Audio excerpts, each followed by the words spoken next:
Let's get on there. Okie dokie. So I felt that I think Sundays are the best time to do live Q&As and live streams and such. Lots happened since the last one. We've seen a whole host of Premier League players breaching the lockdown rules. Kyle Walker being the prime example. Moses Keane, another one. And the Kyle Walker situation, and he's getting a lot of crap online.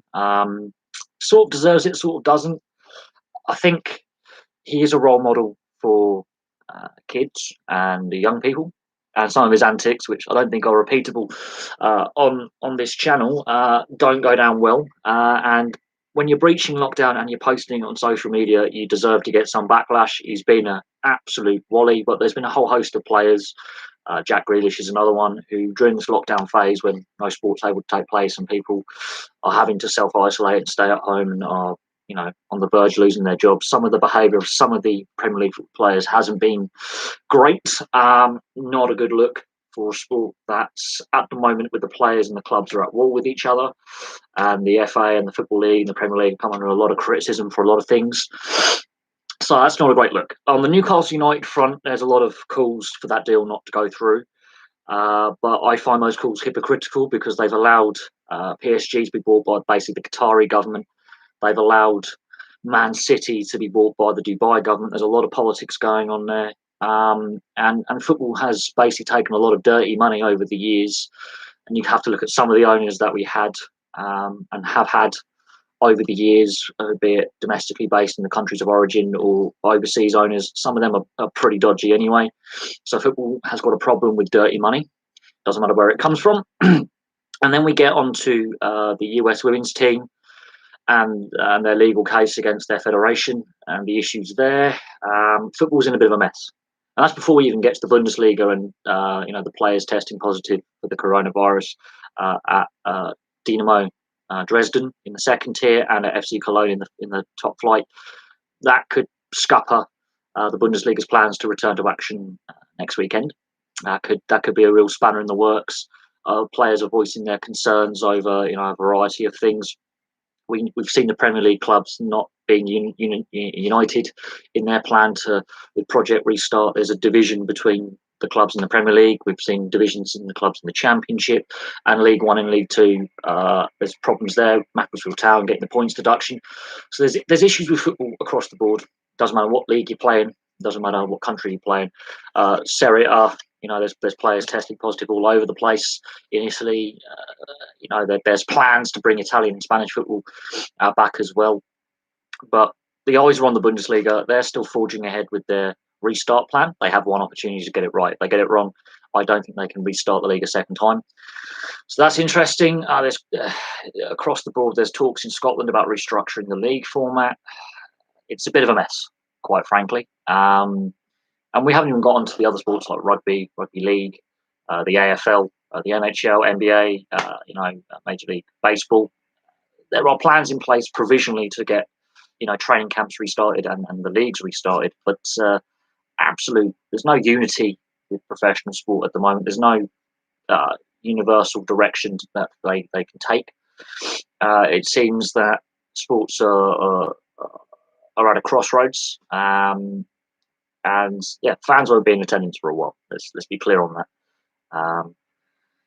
But it's all getting a bit messy. Cricket's in bit of trouble as well financially. They've admitted that they could face losses up to 380 million in this country. That's not including the other cricketing governing bodies and other nations. But the ECB have admitted that they're going to lose money this year and lots of it. The 100 format, they're still pushing ahead with that, even though it's not guaranteed to make money. The first year forecasts aren't looking great. And if the first year really falls flat, then God knows what the second year will look like. And there are calls to just scrap it and reformat the T20 Blast that we currently have with all 18 counties in a two or three tier kind of competition with promotion relegation, which will make it a bit more viable. So yeah, it's a bit of a sticky situation right now. On the Macclesfield Town front, I'm surprised, given the current situation, that the EFL are punishing the club now. Really surprised. We don't know what the future of the game will look like in the lower tiers. And the EFL is coming under a lot of criticism yet again by fans and experts for their governance of the lower leagues. We saw what happened with Bury. We saw what happened with Bolton. And Macclesfield are the latest club to join those with very publicly known financial problems.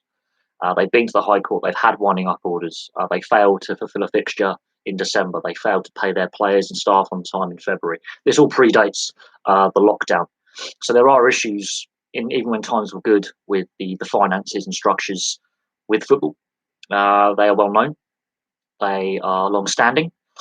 And they're not going to go away overnight. And there needs to be a complete sit down and rethink about how football is financed, the governance, and the TV deals that are in place, because clearly they're not working. They're only working for a small percentage of clubs. The money isn't trickling down like it was meant to. The ticket prices are not right. The coverage of the lower leagues is, well, shockingly poor. And they've already voiced the football leagues and the clubs have already voiced concerns about the TV deal that's currently in place and how the TV money is structured. And yes, there's been some bad ownership at Macclesfield Town, and a whole host of other clubs have been badly run for a very long time. And the EFL and the FA and the Premier League, all the governing bodies have not really functioned very well when it comes to the auditing the clubs regularly, governing the clubs. So yeah, the governing bodies have to take responsibility for some responsibility for the mess that clubs like Macclesfield Town are in. They've allowed poor ownership to run these clubs. They've allowed clubs to stupidly overspend beyond their means. So the financial fair play rules don't work. And the ownership test, they should regularly audit the clubs, regularly make sure that the owners are fit and proper, because otherwise you end up with a situation like Newcastle United where the wrong buyers come along. I think Mike Ashley's had that club up for sale for 3 years, 4 years even. It became public knowledge that it was for sale in 2017, but he'd already had it up for sale for a year prior to that. And multiple bids have come along, some of them really with the right people bidding for the club. And now it seems that he wants to take the Saudi money. And now football's, human rights groups and pressure groups saying, no, don't take the money. But they weren't calling for the same kind of investigation and the same halt to be put in place when Man City were bought by basically a similar Arab state, which has pretty dodgy human rights records. They didn't stop Qatar setting up their own state-funded TV company, which is now kicking off a fuss. And they didn't stop them, buying PSG. They didn't. So it's very hypocritical with football. As I say, they've taken dirty money before, and money which shouldn't have been taken. So it is what it is. The German league restarted too early. Well, they haven't actually restarted yet. They are still wanting to forge ahead. A lot of the clubs said they wanted to start on the 28th of May, start a little bit later in the month. But the DFL, the German Football League, and the German FA, and the government said, no, you can go on the 16th. They initially wanted to do it on the 15th. They pushed that back a day, but with 2 clubs now having players testing positive, I think, that does pose a lot of problems. And if the Bundesliga does restart, I don't think they could suspend it a second time and then restart a second time. I just don't think that would be feasible. And other leagues and other sports are looking at the Bundesliga because we know the NRL is starting at the end of May as well, when the Bundesliga wanted to restart. And there's question marks about, is that going to be feasible, keeping the Warriors players away from their families for up to 6 months? The AFL haven't put in a restart date yet, and that could be in June. So Australian sport, again, is going to be under the spotlight, especially the NRL, because they're the first professional league in the Southern Hemisphere to go, we're restarting on this date. We have a similar plan in place, similar to the Bundesliga, and the Bundesliga is already having problems. There's also been a whole host of NRL players who've been, a bit stupid in isolation as well, and done similar things to some of the Premier League players and misbehaved. So again, bad image for the sport. It's a sport that needs public favour. It needs positive headlines. And again, NRL players, when there's no sport on, be it off season or in this case a sort of a suspension of play, are misbehaving. and it is a bad image problem. Do I think the Bundesliga will start this Saturday? I think, yeah, they're going to try and forge ahead. They've stated as much. But players testing positive at clubs, and Dinamo Dresden said, we're not going to play for 14 days. We've got to isolate everyone involved with the club on the playing and coaching side has to be isolated. Yeah, it's my bucket hat. I got this on holiday, 10 years ago, 11 years ago? I wear it occasionally. It's fun. It's fun to whack on the Croatia hat. It doesn't come out often. I wore it for the first time in like a year yesterday. It was quite warm yesterday, so I went out with it and I'm wearing it again today. I thought, why not? It's a different hat. I'm quite famous for two of my other hats that I regularly wear, my Major League Baseball and NHL hats. I thought I'll mix it up a little bit. Yeah, it's windy down here in the southeast as well. It's not as warm as it was yesterday. Actually, kind of interesting cricketing conditions if they were to play cricket today. It'd be very interesting if there was, like, say, a test match on or a county cricket game on. The conditions are there's crosswinds, there's swirly winds, and then it dies down, and that will affect how you bowl. So it's a shame there's no cricket on because that'd be really interesting to see how a bowling lineup would adapt to the changing conditions from Saturday to Sunday in the Test match. That'd be really interesting to see how that would play out. But the weather has changed. It's got a lot colder. Apparently, it's snowing in Scotland. There's been snow in middle of May in Scotland, which is just mad. Up in the Grampians and the Highlands, and even in the Lowlands, there's been a bit of snow. So the weather has turned.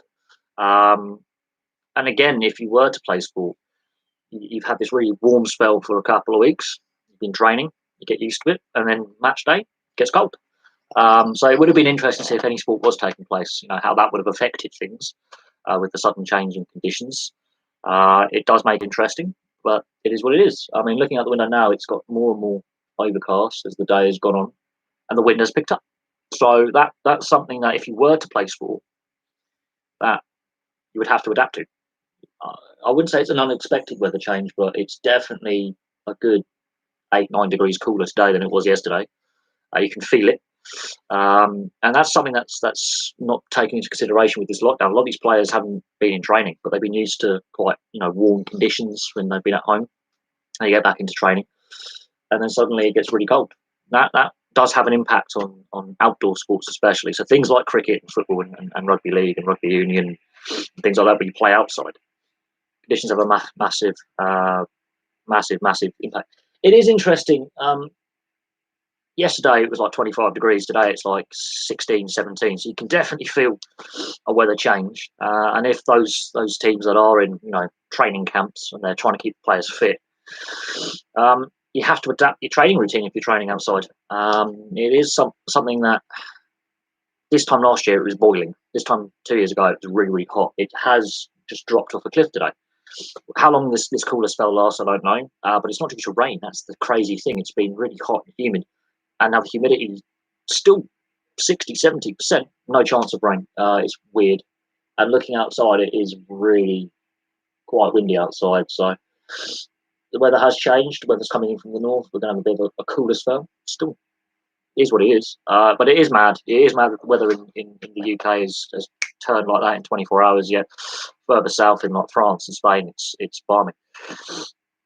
Tennis is one of those sports where I think you could get away with a singles competition, not doubles. I think you could very likely be able to restart tennis at some point this year because it's an individualistic event.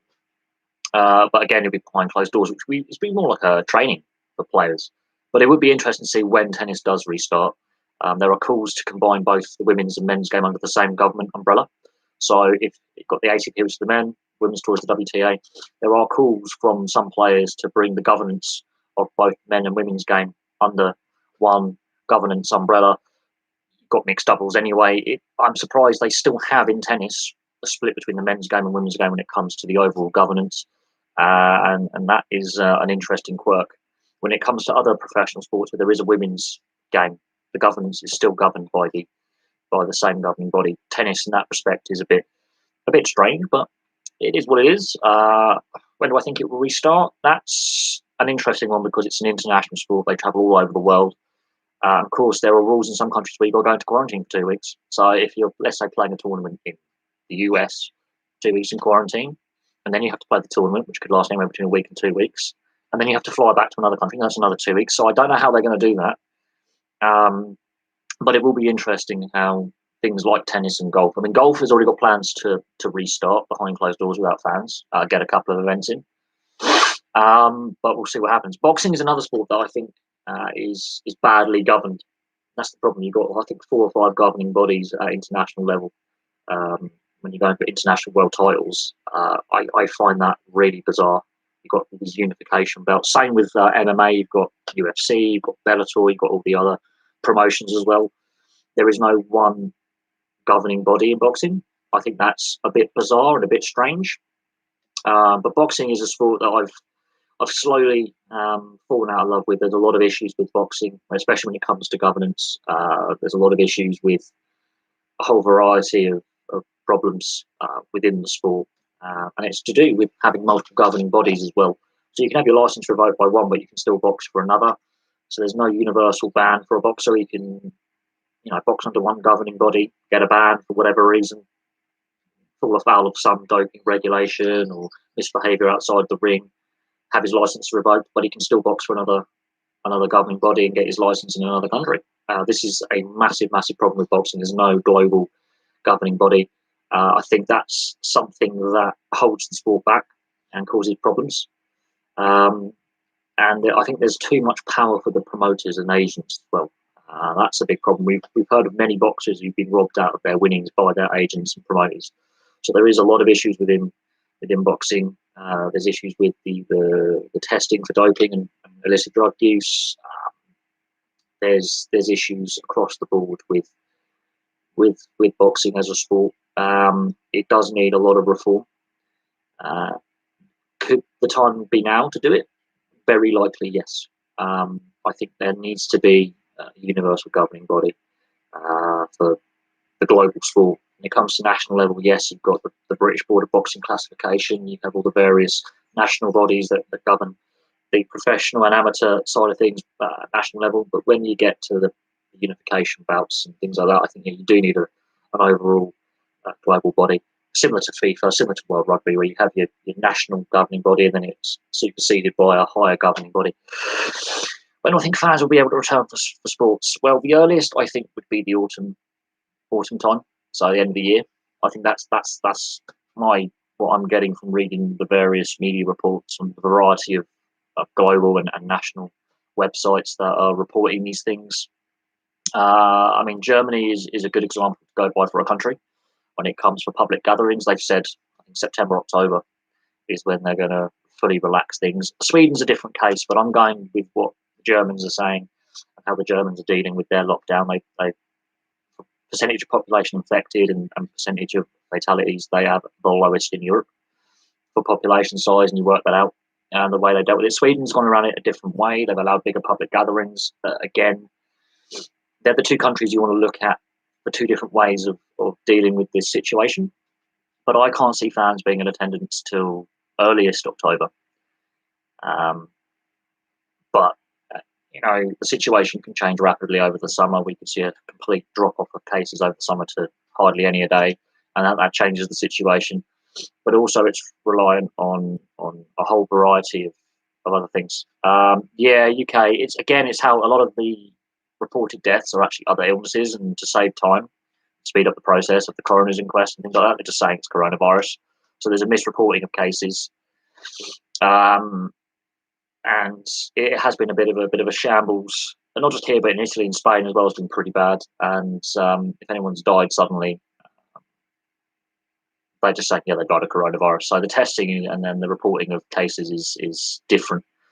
And so to compare to other countries is wrong. And there's flaws in the reporting of cases. There is a massive flaw in the whole system, which experts have said, yeah, there is a flaw in the system. A lot of hospitals are saying, oh, he or she's died of coronavirus. Let's just call it that. Speeds up the process. We've got a lot of people dying at the same time. Do I think the Cricket World Cup will go ahead? Wow. We had the T20. No, we had the One Day World Cup last year. We've got the T20 World Championship. I don't know is the answer. We've seen a lot of other tournaments like the Euros, the Women's Euros, be pushed back a year.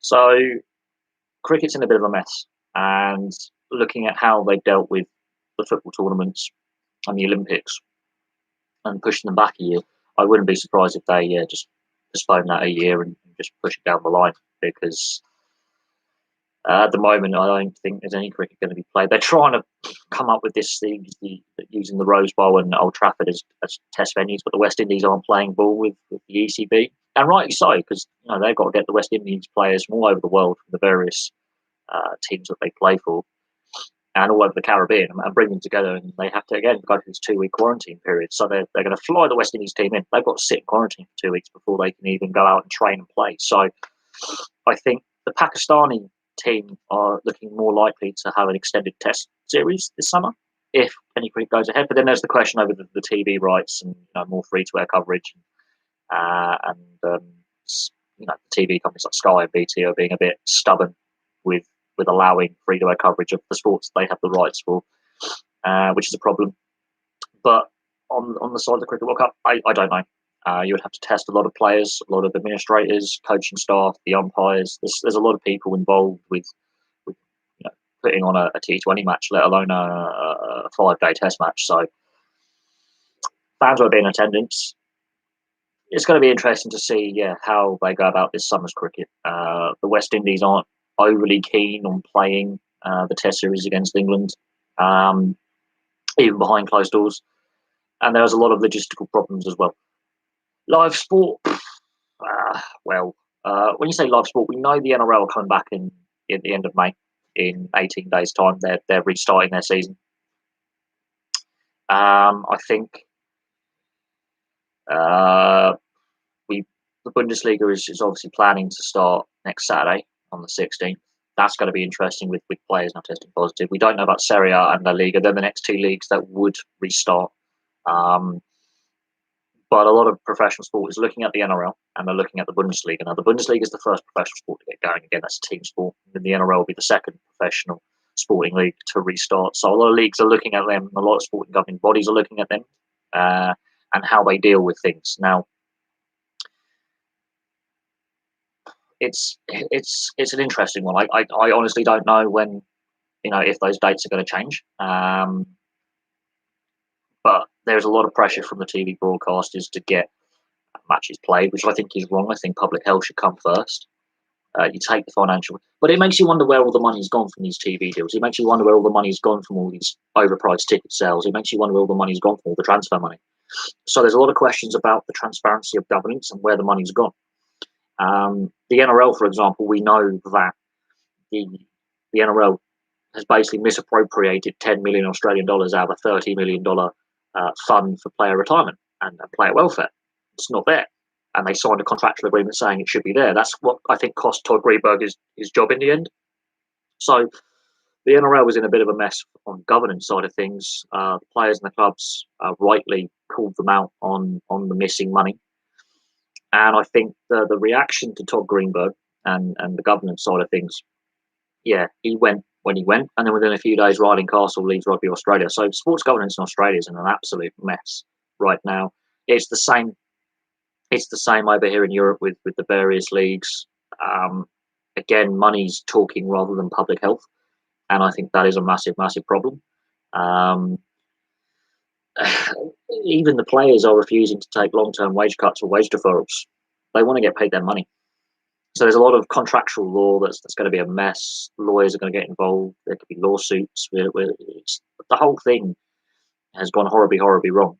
And a lot of it's to do with the TV rights. A lot of it's to do with the super wages these guys are on and the amount of money that these clubs make. It does make you wonder why so few clubs in professional football, professional rugby league, professional rugby union, cricket, ice hockey, whatever it is, Major League Baseball, they make so much money. Why is it that only a few teams, a few organisations have saved their money for a rainy day? Where's all the TV money gone? Where's all the merchandise sale money gone? Where's all the money gone over the last however long the TV deals they've had in place? Where's all this money gone? It really beggars belief, how badly run they are and how badly governed they've been. Rugby Nations Championship, will it start, if ever? Not with Bill Beaumont in charge. It's going to be more of the same. There's a few tweaks to the rugby calendar. The European Six Nations, in fact, the European nations as a whole, both tiers, I think the Six Nations and the European Championship have far too much sway when it comes to voting, and there is a clear divide between the North and Southern hemispheres. And Augustine Pichot walking away from World Rugby, or threatening to do so because he's frustrated with the governance, tells you what you need to know, really. Uh, it's rugby's in a really bad governance because both codes are in a bad governance position. The fact the RFL had to basically beg for a government loan to tie them over using the community aspect is worrying. Yes, the Super League doesn't get all the money, but the RFL in this country, I don't know about the NRL and what they've agreed to get extra funding and a restart in place, but they also had to go to the Australian government to get assistance. Rugby league's in a governance mess. Todd Greenberg, out of a job, quitting. Midway through a crisis, I think they should have waited until the crisis was over and then got rid of him. But that's the the Rugby League Commission and the NRL decided, no, Todd, you got to go. Best if you quit rather than we sack you. But if you don't quit, we'll sack you. I think the way they timed that was wrong. Ryan Castle with Rugby Australia, again, should go after the crisis, not before. Well, should have gone before the crisis, really. But midway through a crisis like this, I think it's a very awkward time to remove someone from their post. But she had lost confidence of ex-players, the media companies, the current playing group, the administrators who are working underneath her. They said, no, we don't have no confidence in you taking this organisation forward. And it's a problem. Do I see the Premier League project restart failing? Yes. There's a clear division between clubs on a variety of issues. The Big Six, financially, not necessarily for trophies, the Big Six are basically trying to pressurise the other 14 teams in the league to follow their way of thinking rather than public health coming first, the players' health. What happens if a player tests positive and dies? That changes everything. Absolutely. And we do know that players have tested positive. We do know that players have self-isolated during the lockdown. You look at Germany, you look at Italy, players are testing positive and they're getting prepared to restart. The Premier League is not even close. We know that 3 clubs, including Watford, are against, and Brighton are against playing at neutral venues. We know that players are voicing their concerns with the PFA. We know at the Championship level, clubs are throwing their toys out the pram. And we know in League One and League Two, they're concerned about how if they're gonna cancel the rest of the season, how promotion relegation is going to work, because you've got teams with games in hand, teams that have played more, who are equal on points. Either way, Peterborough gets screwed, and there could be a legal case there, a legal challenge there. We know that Maxwell Town have just had this 7-point deduction, which should have been done far earlier in the season, before the lockdown kicked in. There could be a legal challenge there, but that's down to poor ownership and poor governance by the EFL, like screwing their clubs over, really. So the 4 professional leagues in England are in a mess. Scotland, everything below the Premiership, cancelled. We don't know what's going to happen with promotion relegation in Scotland. Again, divisions with how to restructure the league with the SPFL, changing the league structures, be it temporarily or permanently going forward, and issues with should they just cancel the season, give the title to Celtic and relegate Hearts, or cancel the season, void it, and that's it. So there's issues in Scotland, there's issues in England. Neither league looks close to restarting. And I can see with these divisions with clubs, the longer this goes on, and the standoff between players as well, the less likely we get a restart date. And at the moment, the virus in this country is not as under control as it is in Germany.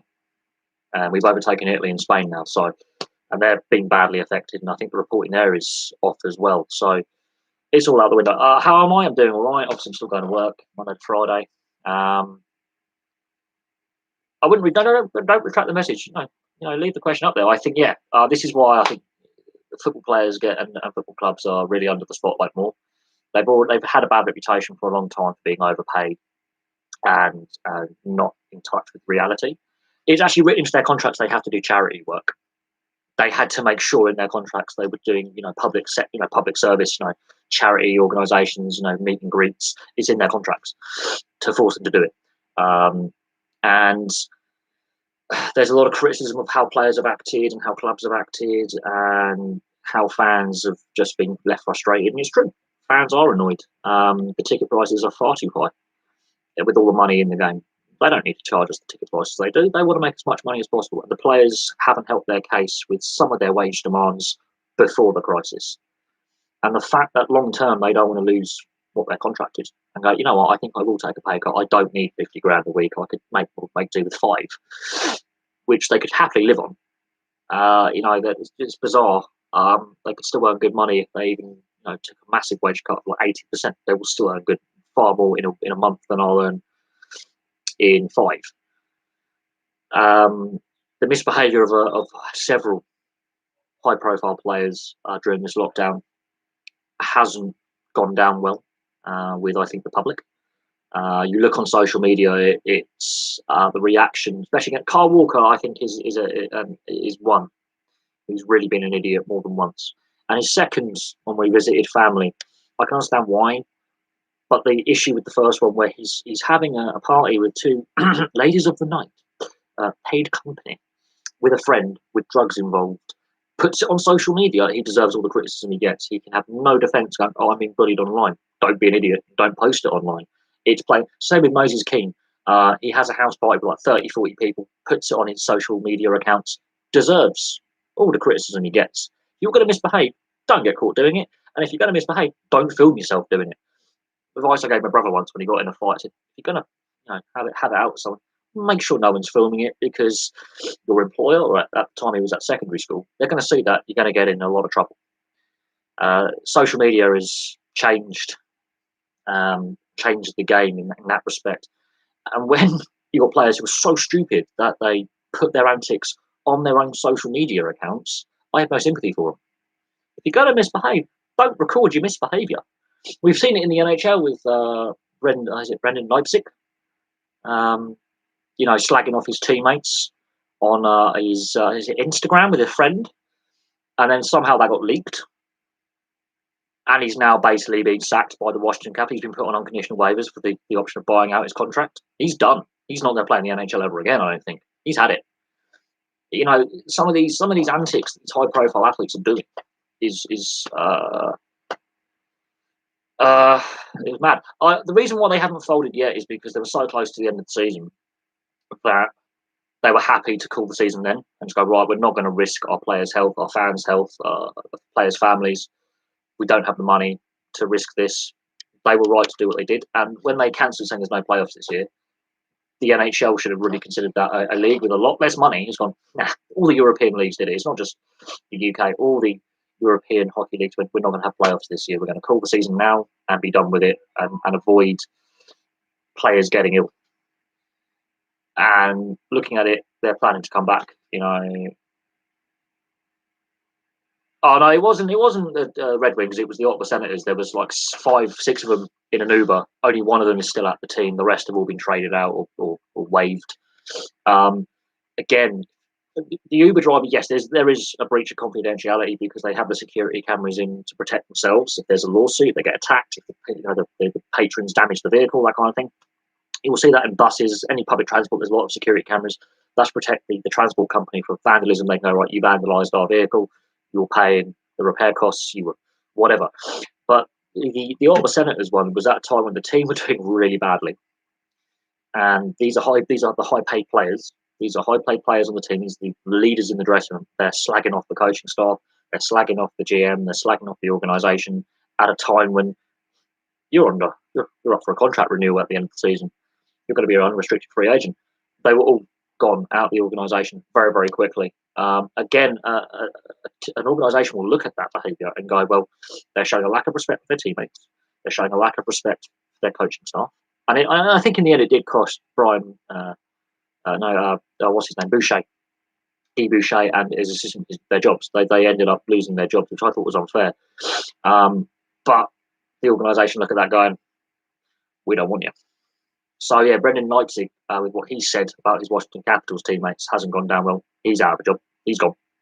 And all those Ottawa Senators players, apart from one of them, have all been moved out of the organisation since that video surfaced last season. They've all gone. Yes, they were meant to play in April. Both, yeah, they do. I think they will play a match, warm-up game before the World Championships next year. They were meant to play in April, I think end of April this year. Of course, it wouldn't have been a full-strength Canadian team because playoffs, Stanley Cup, but they were meant to play a one-off international as a warm-up for both teams before the World Championships. That's still, I think, penciled in. I think that's going to be moved back a year to the same period next year before the World Championships in Switzerland. I think that's just been rescheduled. I think the Canadians know there's a big link between the two nations when it comes to hockey and to other sports. A lot of Canadian players of dual nationality who play all across Europe. We see this in Jackson Whistle, for example, dual national, because he was born here, plays youth hockey, actually at Bracknell, ironically, and then went over to the US and Canada to do his collegiate and his juniors, came back, played for Sheffield, played, I think, for Nottingham. I think that game still goes ahead just next April. We don't know what the structure of next season is going to look like for all professional hockey. We just don't know. I think the European leagues acted very, very swiftly, saying there's going to be no playoffs. We're not going to try and rearrange this. We're just going to shut it down completely.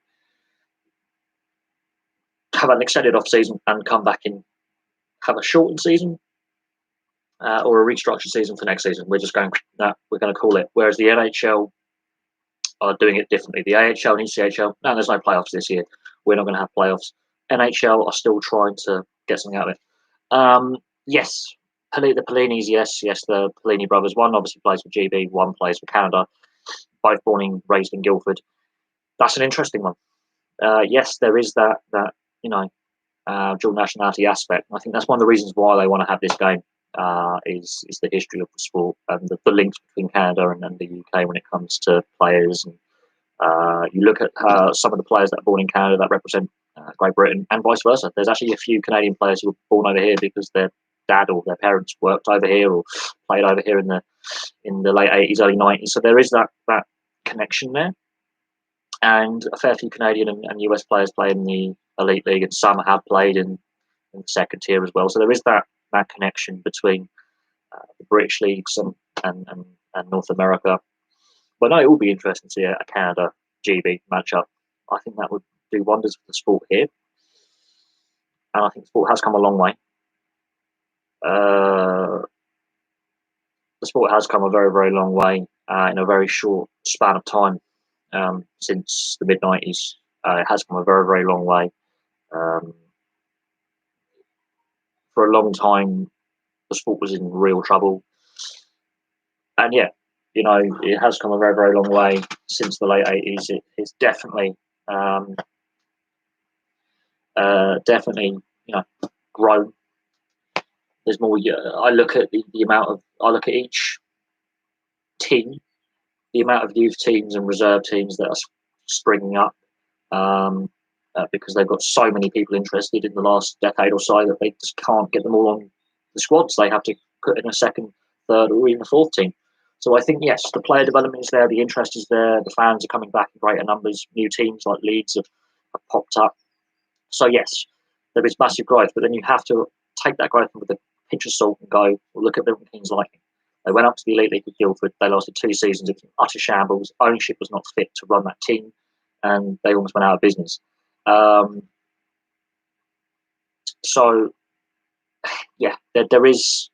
is that aspect to be aware of, that finances are always precarious until a better TV deal comes along, which is by free to air and on subscription, which they do sort of have with Premier and Free Sports to an extent. Until a pretty solid TV deal that allows free to air access and want to have the subscription side of things as well and can pump more money into the sport. Until we get to a good level like that again, the sport will continue to be a new sport, but it's great.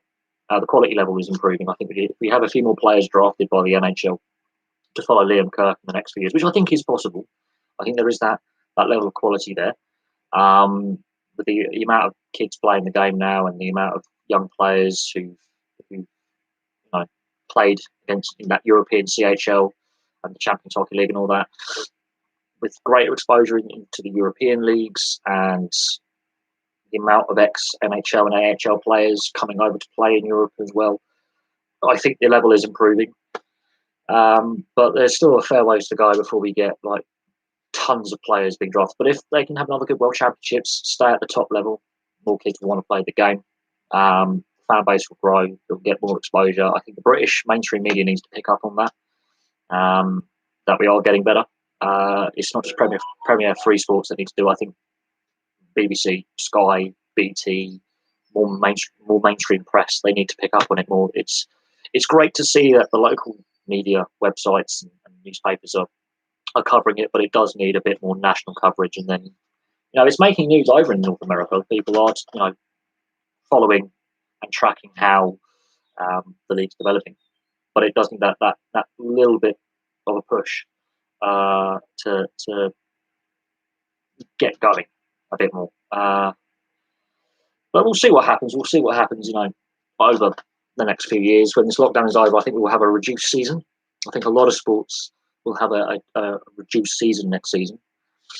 We've got the World Championships being pushed back a year in Switzerland. We've got the Euros being pushed back a year across Europe.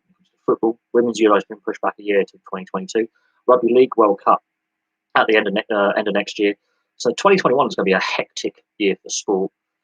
So I think, the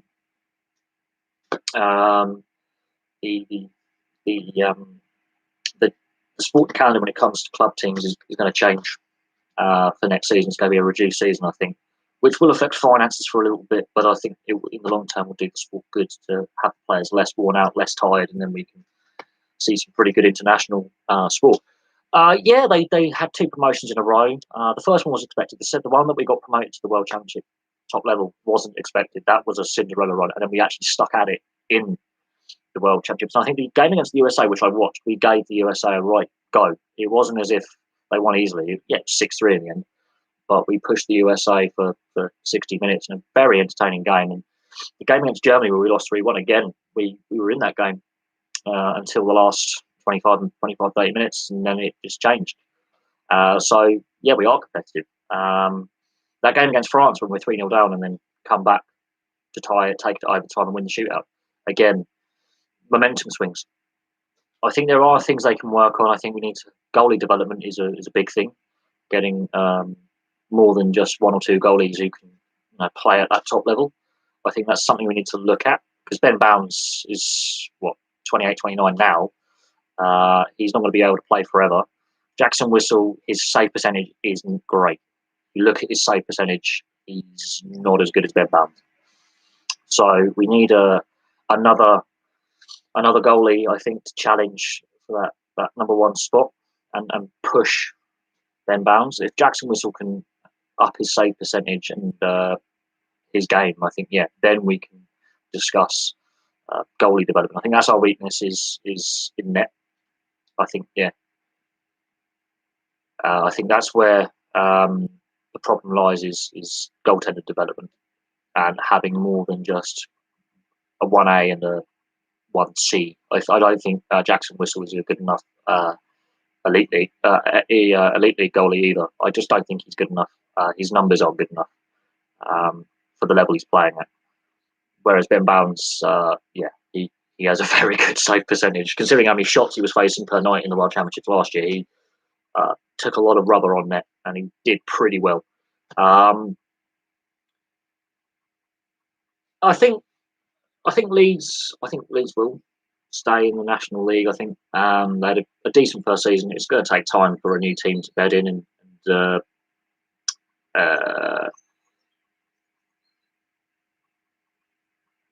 I think they had a better first season than I think people expect. They were expected to finish last. They won more games than people expected them, and they have some good players up there. But it shows the fact that there is that much interest that they've brought in a brand new team in a city that hasn't had a professional hockey team before. That shows that the growth of the sport. Another major city can go, we'll have a hockey team. That's good. It is good to see. I think in time the Elite League will grow. I think the Elite League will look at some of these teams in the national and go, we'll have you join our league. It increases the player pool who are playing at a higher level, and the fans are there. There are teams playing in the National League like Bracknell and Basingstoke and I think Peterborough, who played at the top level in this country at various times. So there is that history there, and there is that fan base there that I think, yes, given the right financing and given the right facilities, absolutely. Rennie Mark, yeah, he's pretty good. I think he's underrated. I've seen a lot of him play, obviously, not last season, but the last few seasons. I've seen a lot of the Mar brothers play, and yes, he is at the level he's playing at now. He's very very good. Um, if he gets a call up or gets signed, he's going to have to up his game a little bit.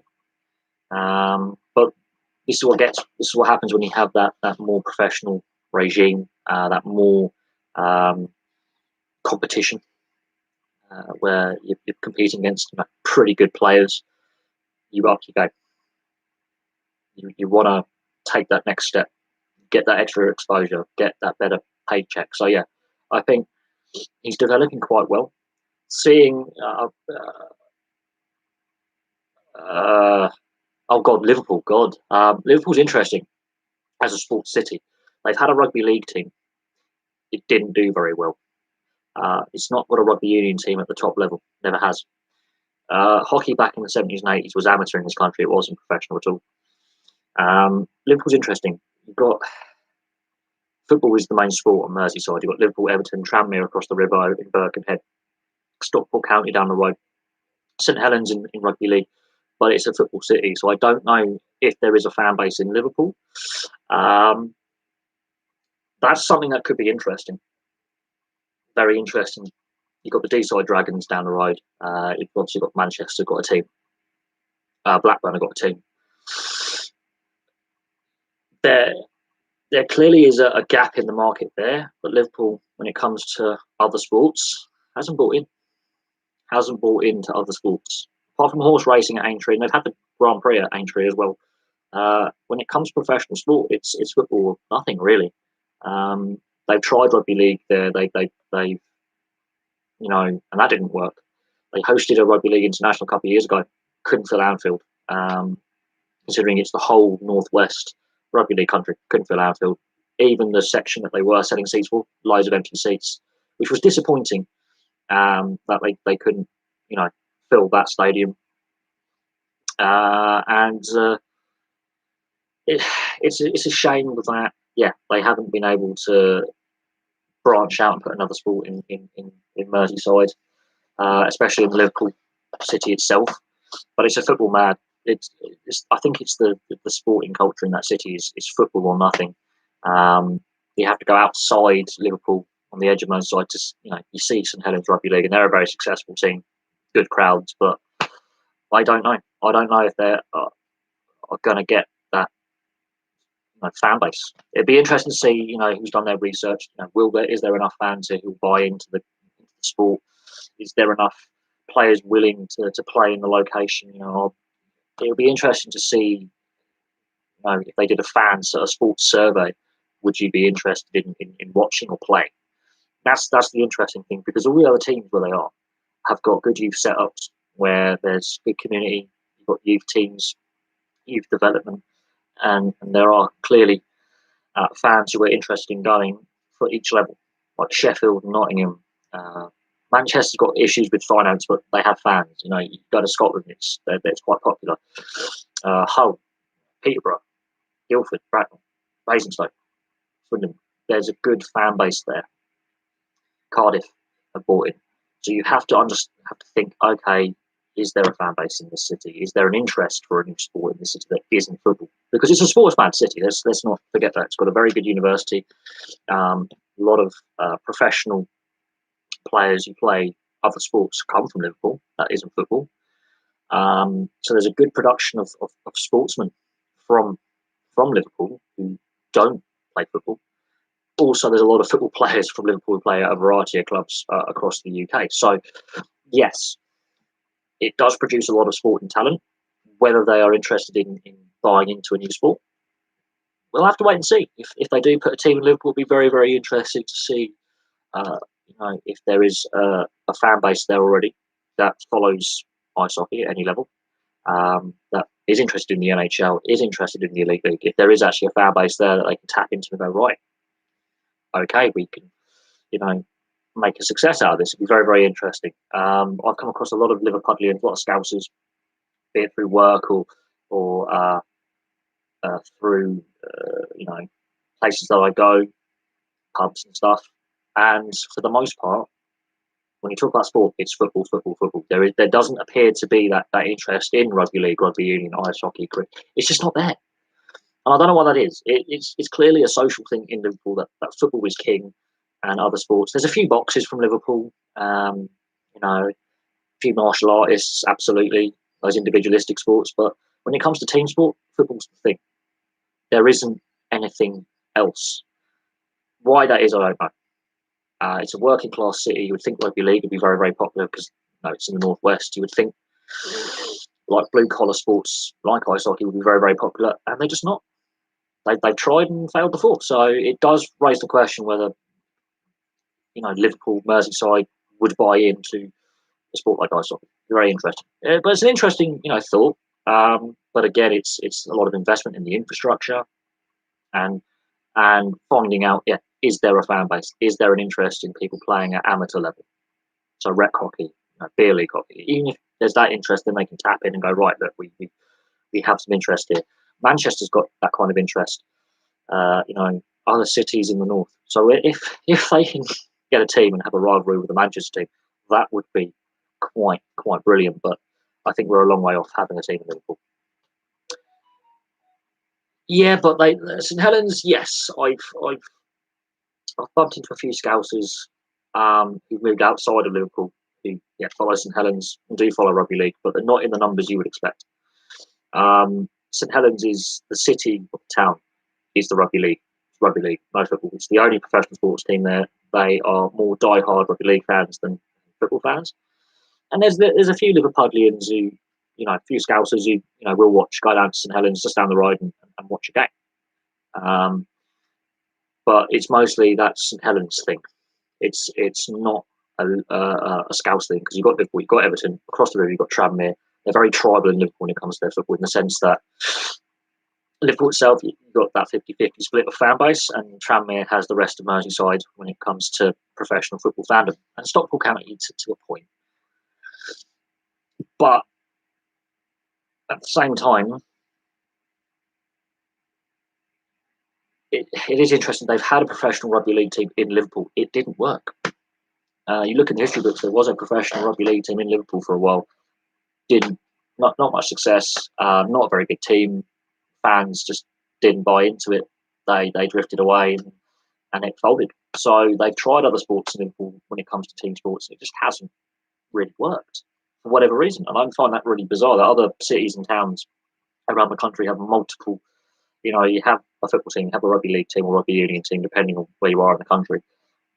Field hockey team, ice hockey team, whatever it is, you have that team. You have multiple teams. You go to Liverpool, it's just football. Every park has football goals up. Everton, you've got several professional clubs in the Merseyside area.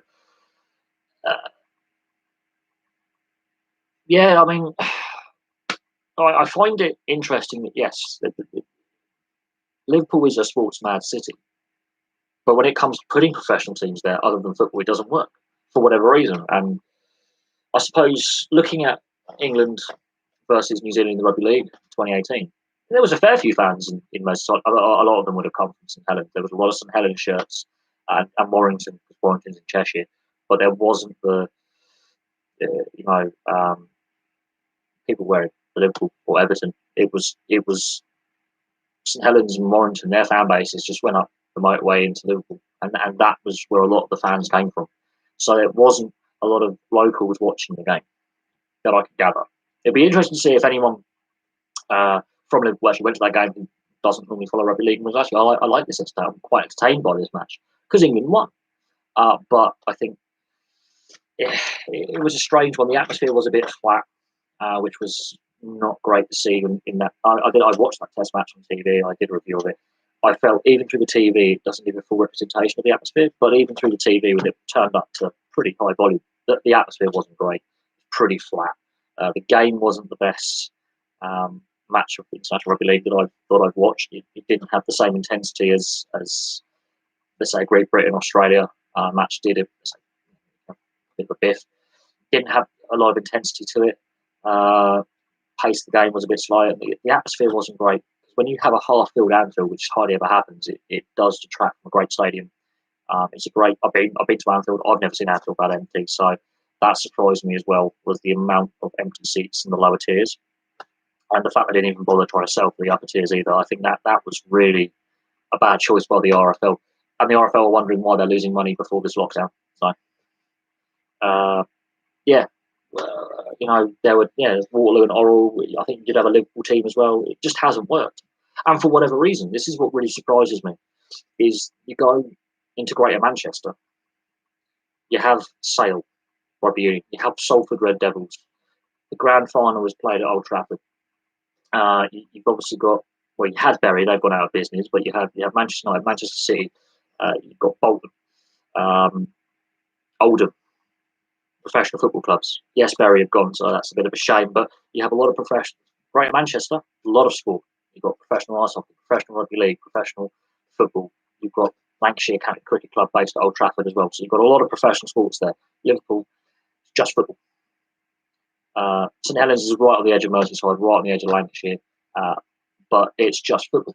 I find that really bizarre. There isn't a rugby league team, professional level, in Liverpool Rugby Union, because they have an automatic rivalry with Salford Red Devils. They have an automatic rivalry with the Manchester, is it Manchester Phoenix, Manchester Storm? I think it's the Storm now.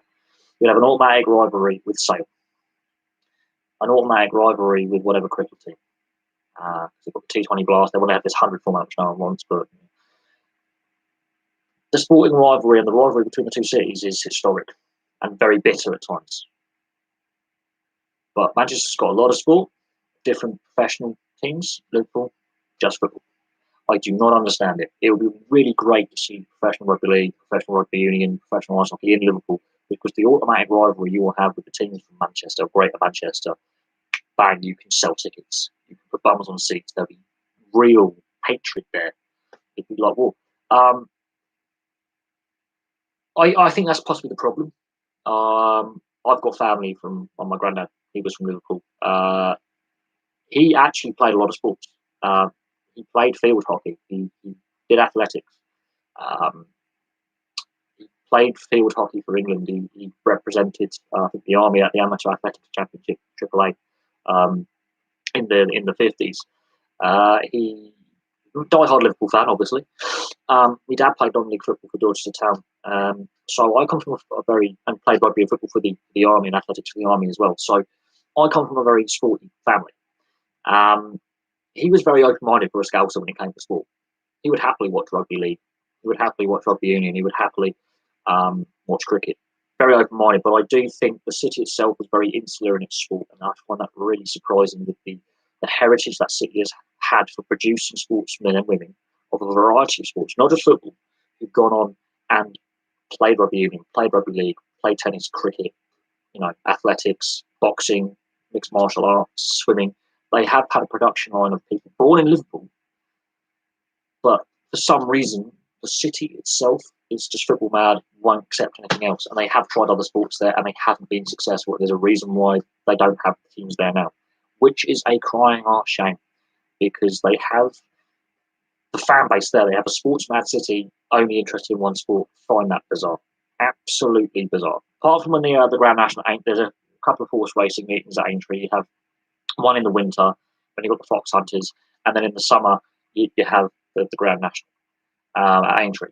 So a couple of race meets a year at Aintree. I think it's like 10 a year at Aintree or something like that. But the two big ones, one near Christmas, one obviously near Easter. They had their Grand Prix, F1 Grand Prix at Aintree for a while. There used to be a racetrack as well as a horse race track. Didn't last very long. Goes to Silverstone. I do not understand how that works. But when you talk to people from Manchester or people from Leeds or people from Bradford or other cities up north, Sheffield, Newcastle, okay, they do have a rugby union team, not the most successful. They've got Gateshead as well. Again, you look at these other cities that have had professional sports teams other than football, and they do seem more open-minded as a fan base, as a sporting fan base. They do seem more open-minded.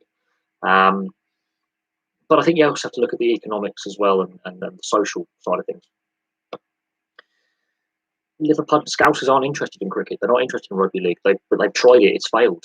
They've tried ice hockey. It's failed for a reason. There have been reasons why they put teams in Liverpool, or teams have started up there and not lasted very long. Whereas you go to Birmingham, you go to you go to Bristol, you go to Reading, you go to London, obviously. Sheffield, prime example. Sheffield's just full of professional sports teams. Manchester, as you said, you go to Glasgow, you go to Edinburgh, you go to Cardiff, you go to the South Coast cities. There is, yes, football's the main sport, but you have cricket, you have your rugby union, you have your rugby league, you have the other sports. So I do find it really, really weird that they don't have other things. But I think it's a social thing. You've also got to remember that the average wage in Liverpool is lower than the average wage in Manchester if you're comparing the two cities that are rivals as well. The average fan in Manchester has that more money to spend in their pocket, where they could go to see Man United or Man City or Bolton, or where Bury was going, or Oldham, or Salford City, because they're in the Football League now. They can go to a rugby league match, the Red Devils, Sale Rugby Union. They have that extra money in their pocket where they could support two sports. I think that's something to do with it as well, is the economics. That has something to play with it. And Greater Manchester has absorbed the city of Salford. It has absorbed Oldham. It has absorbed, Bolton. And these are other big towns and cities in Greater Manchester that have had historical sports teams for a very long time. But it is interesting. I don't think they're necessarily closed-minded. I just think there is a social aspect to the sport. But it would be interesting to see, rugby league or ice hockey, get rooted in Liverpool and have some success and have something different. But you would have to talk to the sporting public in Liverpool, the fan base there, and go, do you watch other sports other than football? What other sports interest you? Would you be interested in giving this a go and a watch? Would you? And that's something else that I think does get overlooked is have these surveys been done? Are people in Liverpool interested in other sports other than football? Because there's university. I know a lot of people have gone to university in Merseyside who aren't just football fans, and I'm surprised that university, that the uni crowd hasn't. A lot of them stay in Liverpool because it's quite cheap to live up there. I am surprised that there isn't a growing fan base when it comes to those who've gone up there for university, stayed, got jobs up there, bought property up there, stayed in the Merseyside area, that there isn't bigger calls for more amateur and semi-pro professional sport to go to Merseyside. It's something interesting. It's something to contemplate. I didn't think I'd talk about Liverpool this long, but I have got connections to Liverpool through family, and my family, when it comes to sport, are very open-minded. They will watch anything. When my dad was alive, he was more than just football. My granddad was alive, he was more than just football. My other granddad, he's more than just football as well. He'll happily watch test match cricket with me. He would happily. He's been at rugby matches with me, football matches. We can sit down and watch rugby union, rugby league, football, cricket on the TV. When it's all on the TV, when it's free to air, he happily watched a bit of the World Cup final, cricket World Cup final with me on Channel 4 last year. So I come from a very open-minded family when it comes to sport. But in some families, it's football or nothing. Other families, it's rugby league or nothing. I think it depends on the how you brought up as well. But I think with Liverpool, the Merseyside area, the success that Liverpool and Everton have had in their history, and Everton were quite a successful team back in the day as well with trophies. You look at their trophy cabinet; they did have long spells where they were the better team on Merseyside. Because the success in one sport, other sports didn't get a look in. I think that's another reason why Liverpool dominated football for 20 years in this country. Same with Manchester United, really dominated. I think that has something to do with it as well, is the success that Merseyside had in the 70s and 80s. Because Everton were a pretty good team as well and won a few trophies. So can't overlook Everton and their part that they played in why Merseyside is so football mad.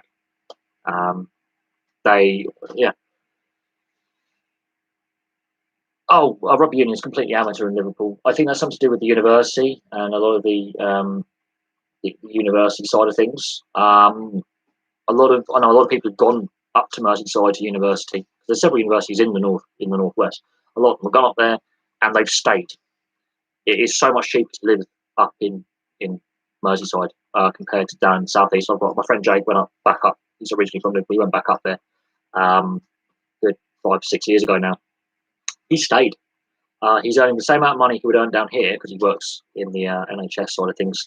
But the living costs are so much cheaper. So he can raise his kid up there. He can raise his family up there for a lot less than it would cost him down here where he was living down the road from me. He moved back up north a few years back.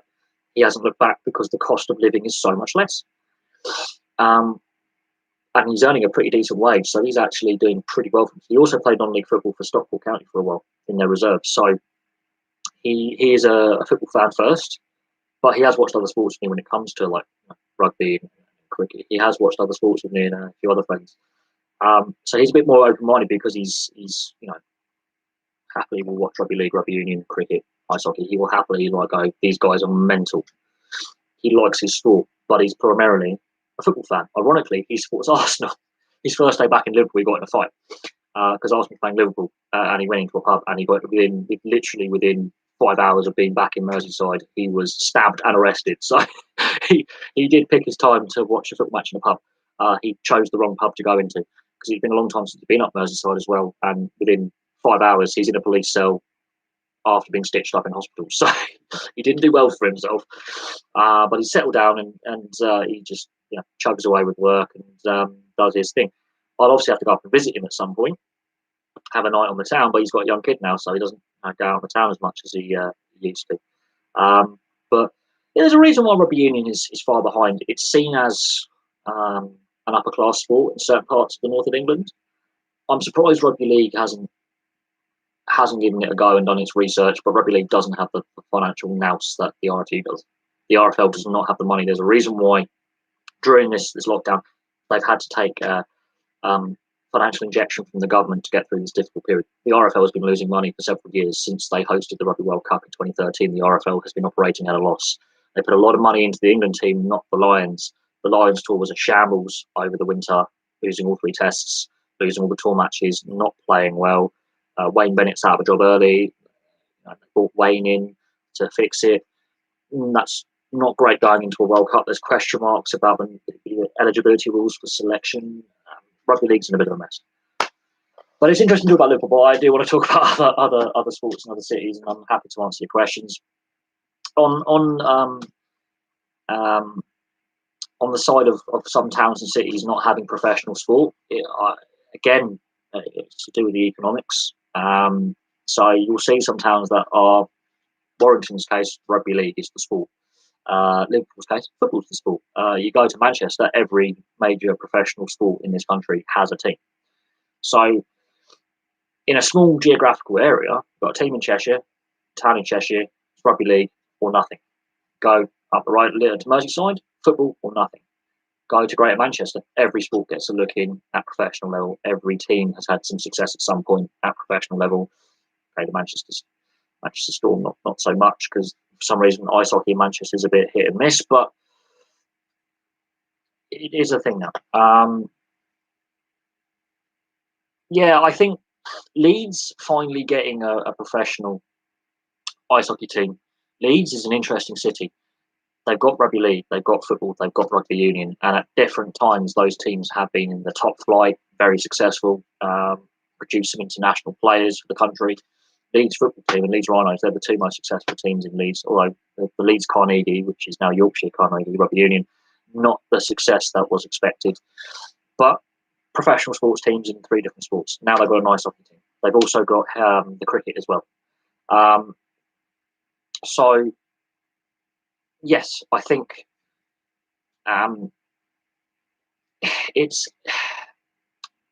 there's an interest there. I think ice hockey will be pretty successful in Leeds. Looking at other teams and other sports,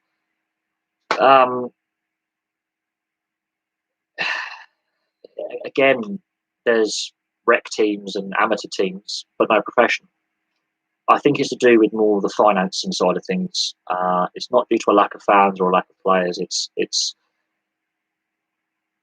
more to do with financing, ownership, having someone with the financial nous and a lot of these teams obviously don't own their venues; they have to rent the space, so money is an issue. When you going from amateur to professional in some sports, you need that backing of someone with a bit of money or several people with a bit of money and sponsorship, and getting these things is. I think yeah. I think if you have a lot of people willing to support the amateur game, the rec team, the youth teams, if you can get enough people playing, you can obviously get enough people watching. But again, you've got to make sure that if you do go, like this team can go semi-pro professional, it's can the team make money? Because they've got to pay rental to the arena, the rink, the stadium, rent the space. Can they actually make a little profit? Can they break even? Can they make a profit? Can they long term survive? And I think that's a problem, massive problem.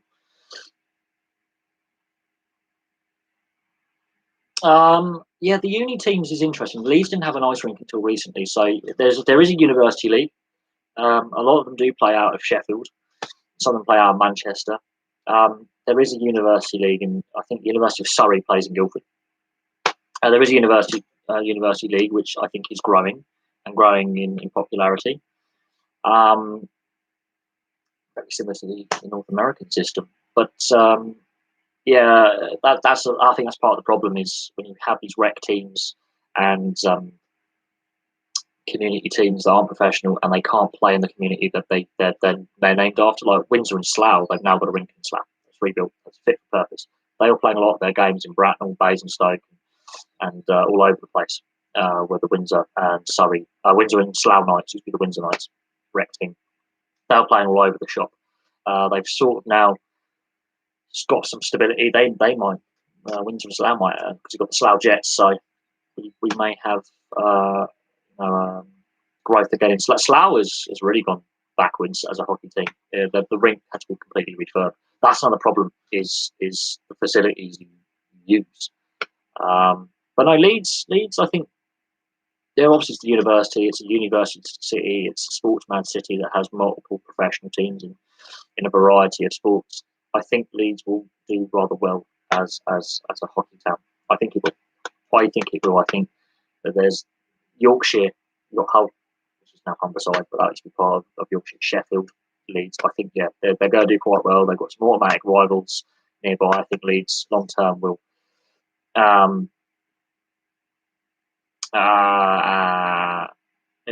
think Leeds Chiefs will do quite well. I think they need to redo their logo a little. I think that might help, but I think they'll do quite well long term. It's been a long time since I caught one of these streams. But I've already discussed the Premier League. I think going back on that, I'm not going to ask you to watch the stream from the beginning. Going back on the Premier League, we looking at the Bundesliga and the fact that in the second tier, which they've also wanted to restart on the 16th, that 2 players from Dynamo Dresden have tested positive. We had 3 players from FC Cologne, and the Dynamo president has basically said, "Yeah, we're going to have to isolate for 14 days. We're not going to play a game against Hanover." That tells you all you need to know about how fine a line the Bundesliga is pushing things. When it comes to Premier League, I'm not sure that we will restart. There is a division between clubs on neutral venues, testing, TV rights, players not behaving when it comes to quarantining. We've had players test positive in this entire period. I think I don't know is the answer to that one. I think with the division between clubs on a variety of issues, there's a meeting going to be taking place tomorrow. A big debate about getting it restarted is free-to-air TV. BT and Sky are digging their heels in, but they have highlight agreements with the BBC and Channel 5 over and Quest and things like that when it comes to highlights of the various leagues and ITV. There is an issue with that. ITV used to have the Bundesliga highlights. Now BT Sport have sort of taken that. I think long term, I think we might see more league games on free-to-air TV again. That's a sticking point. Neutral venues is a sticking point. The PFA and the clubs' wage deferral, wage cut debate. Not all the clubs have gone down and agreed terms with their players. League One and League Two aren't even sure if they're going to restart, if all the clubs are going to be able to start next season. Macclesfield being an example in deep trouble. So Was that what? Oh, it's just a bit of fluff. I thought I had a bug in my room. I think I think I don't know is the answer. We're not even close to having training behind closed doors at this time. Serie A and La Liga are now wondering if they're going to be able to restart because players have tested positive in Italy and Spain. So the eyes are on the Bundesliga, and the Bundesliga are saying we've got this plan in place, quarantining and stuff. But if a whole team has just said, we ain't going to play playing our first game, we've got a quarantine to do, we can't even train, that I think may change things. I think we may see the Bundesliga taking a big risk. And if they have to shut down a second time, I don't think they're going to be able to restart a second time. So with the Premier League, I don't know. Is it a priority? Football clubs do employ a lot of people, other than just players and coaching staff. There's a lot of behind the scenes stuff that we don't see. Look at the Bury situation. So many people lost their jobs at Bury. Bolton as well, laying off staff when they were having their crisis before the lockdown. Macclesfield are in trouble with not paying their staff again before the lockdown. Football does employ a lot of people. There's a lot of knock-on effects for local businesses when clubs struggle and attendances are down. So yes, there's an economic side standpoint, but we're not out the crisis yet. So I don't know.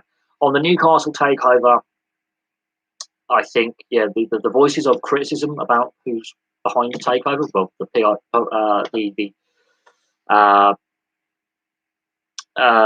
on the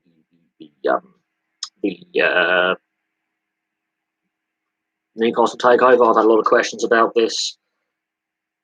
We're halfway through the 4-week period of assessing the takeover bid and going through due diligence.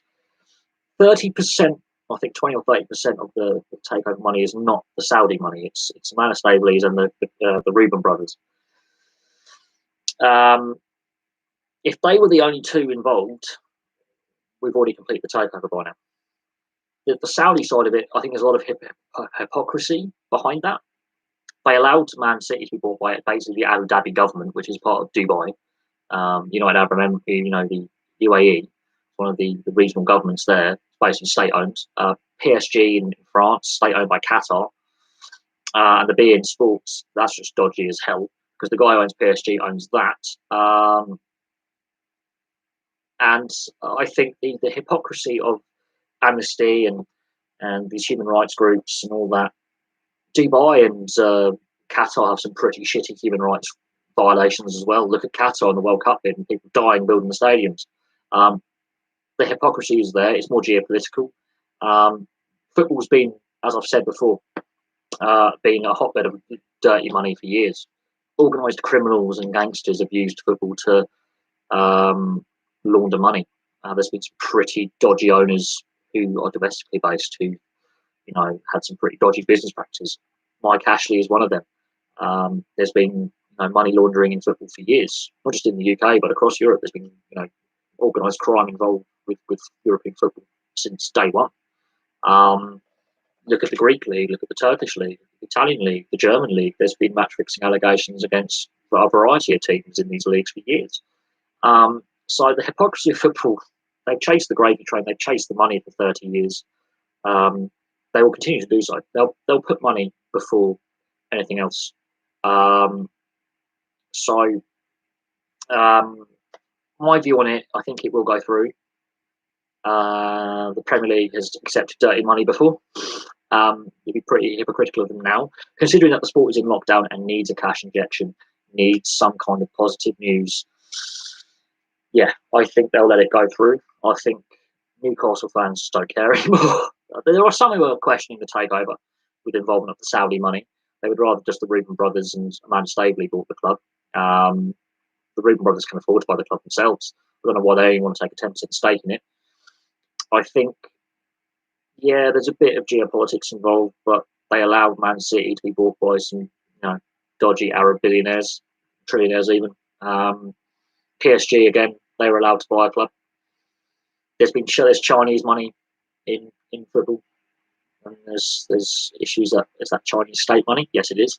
There's dirty American money from some dodgy American owners. There's dodgy money from some dodgy people in not just English football but global football.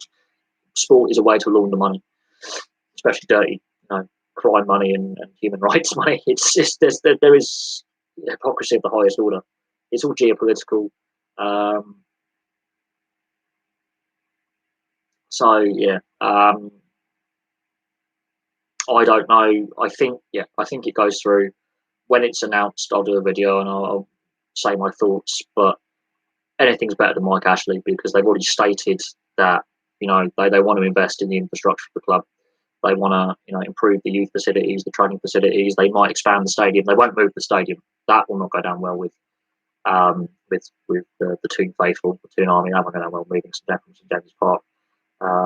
Mike Ashley's got no choice but to sell. I think he's dug his heels in for 4 years. He wanted more money than the club was worth. They said, look, here's 300 million, take it or leave it. You need the money, take or leave. And he's gone, yeah, I'll take the money. Because, again, it's Mike Ashley. He just cares about making money.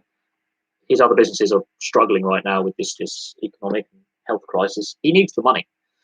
He's not a nice guy, is Mike Ashley. He's a bit of a crook. He thinks he's a bit of a Del boy. In reality, he should never have bought the club in the first place. The fact the FA and the Premier League allowed him to buy Newcastle in the first place is a joke. It makes a joke out of the fit a proper person's test. He should never have been allowed to buy that club in the first place. But then questions have to be asked for the previous ownership as well. There was some dodgy dealings going on with the previous owner when the club was actually on the verge of winning trophies in the 90s.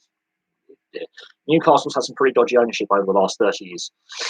It's paying for the price of it now, but it's been a bit of a Mickey Mouse show for 30 years behind the scenes. It's damaged the reputation of the club with players. There's a reason why after Shearer went there and a few other like Ginola and a few other high profile players, they haven't got that caliber of player back for 20 years. There's been issues with recruitment and training and behind the scenes stuff and administration issues. And they're under investigation for tax fraud that's still ongoing. No one ever wants to talk about that. And I covered that 3 years ago. They're still talking about it. There's still issues with it now. That case isn't closed. Just because it's gone quiet doesn't mean there isn't still investigations. The club was raided and paperwork seized by British police that have sent it to the French authorities in Paris. It's not over. That's an issue that hasn't gone away. Just because it's not in the press doesn't mean it's gone away. So there's a lot been going on with Newcastle for a long, long time. It's just Mike Ashley's really exposed how badly run the club has been and how badly the FA and the Premier League and for a certain extent the EFL when they got relegated to the EFL have been in governing the sport. What else? I'm talking about basketball. Yeah, it's more to do with the Cold War. We were more of a football, cricket, rugby union, rugby league kind of country.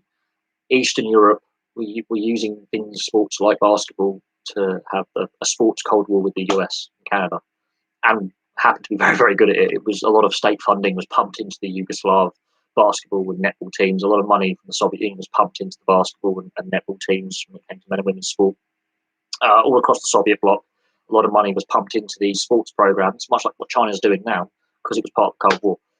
And because Moscow got the Olympics in 1980, and then, Bosnia, Sarajevo got the Winter Olympics in 84, a lot of state funding was pumped into sports programs in the communist countries of Eastern Europe. That's why it's very popular across Europe. It's because of the amount of money they pumped in. That's why it's not popular here. It's to do with historical sports funding going back 40, 50 years. It's just how it is. It's still not popular now, even though there's a fair few basketball players and basketball teams. It's the damage has been done by a lack of investment for a long, long time. Lack of interest, lack of TV deal. More fans in this country are interested in the NBA than supporting their local basketball teams professionally. So it's weird. And the 2012 Olympics was a good chance to really boost the funding and boost the grassroots infrastructure. And then as soon as the Olympics was up, now we're cutting the funding. Well, that's great. So much for that Olympic legacy, but it is what it is. A lack of funding, a lack of infrastructure, a lack of facilities for a long, long time, a lack of a professional league. But it's also got to compete with other team sports that are far more well established, better funded, more players, more schools play them. It's lagging behind even ice hockey when it comes to participation, fan base, and the rest. So it's got a long. Uh, uh, it's playing catch up, and it's playing a 50-year catch up with other sports. It's so far behind other team sports in this country that it's playing. It's lost 2 generations worth of talent that could have played. But that's the problem. That's the issue that it has. It's lack of funding, lack of investment, lack of infrastructure, and the Sky Sports era kicks in the early 90s, and the big professional sports get all the TV deals, basketball, nothing. But yeah, the funding matrix out of the Olympics, there's a lot of questions have been aimed at UK athletics and UK sport and the funding and the national lottery funding and stuff. A lot of questions have been asked about the funding matrix of men's and women's sports and the women's Olympic bobsleigh program and luge and all that. They cut the funding, even though they're the more successful of the two, men's and women's. They had their funding cut. They had to crowdfund to get to the last Olympics. That just shows there are issues with UK athletics. There's been a report published where there's a lack of trust with the people controlling the administration side of it and the athletes. The Olympic, the British Olympic Association, there's a big lack of trust between the athletes and the administrators. It's the same with UK athletics. Again, big lack of trust there, and that's in the press right now. There's a big lack of trust. It doesn't get as much column space as the football and the rugby and the cricket and why it's all on shutdown, but the lack of trust is a report out now. It highlights bullying, poor administration, win at all costs, issues with the dope testing, issues with athlete development and training, and the Mo Farah situation with Salazar, and how they were aware of allegations of the Salazar's Oregon project with Nike and all sorts like that. So there's a lot going on. What else is how could Liverpool have been over the last year? They've shown you how to beat Man City and then beat them comfortably. They've shown how to, win 3 trophies in a row. Though 2 of them are technically Super Cups, technically, so you don't have to play a whole tournament. Look how far they are ahead in the league. If it was do the points matrix to decide the league, they won the league comfortably. They've been head and shoulders above the rest of the English league system.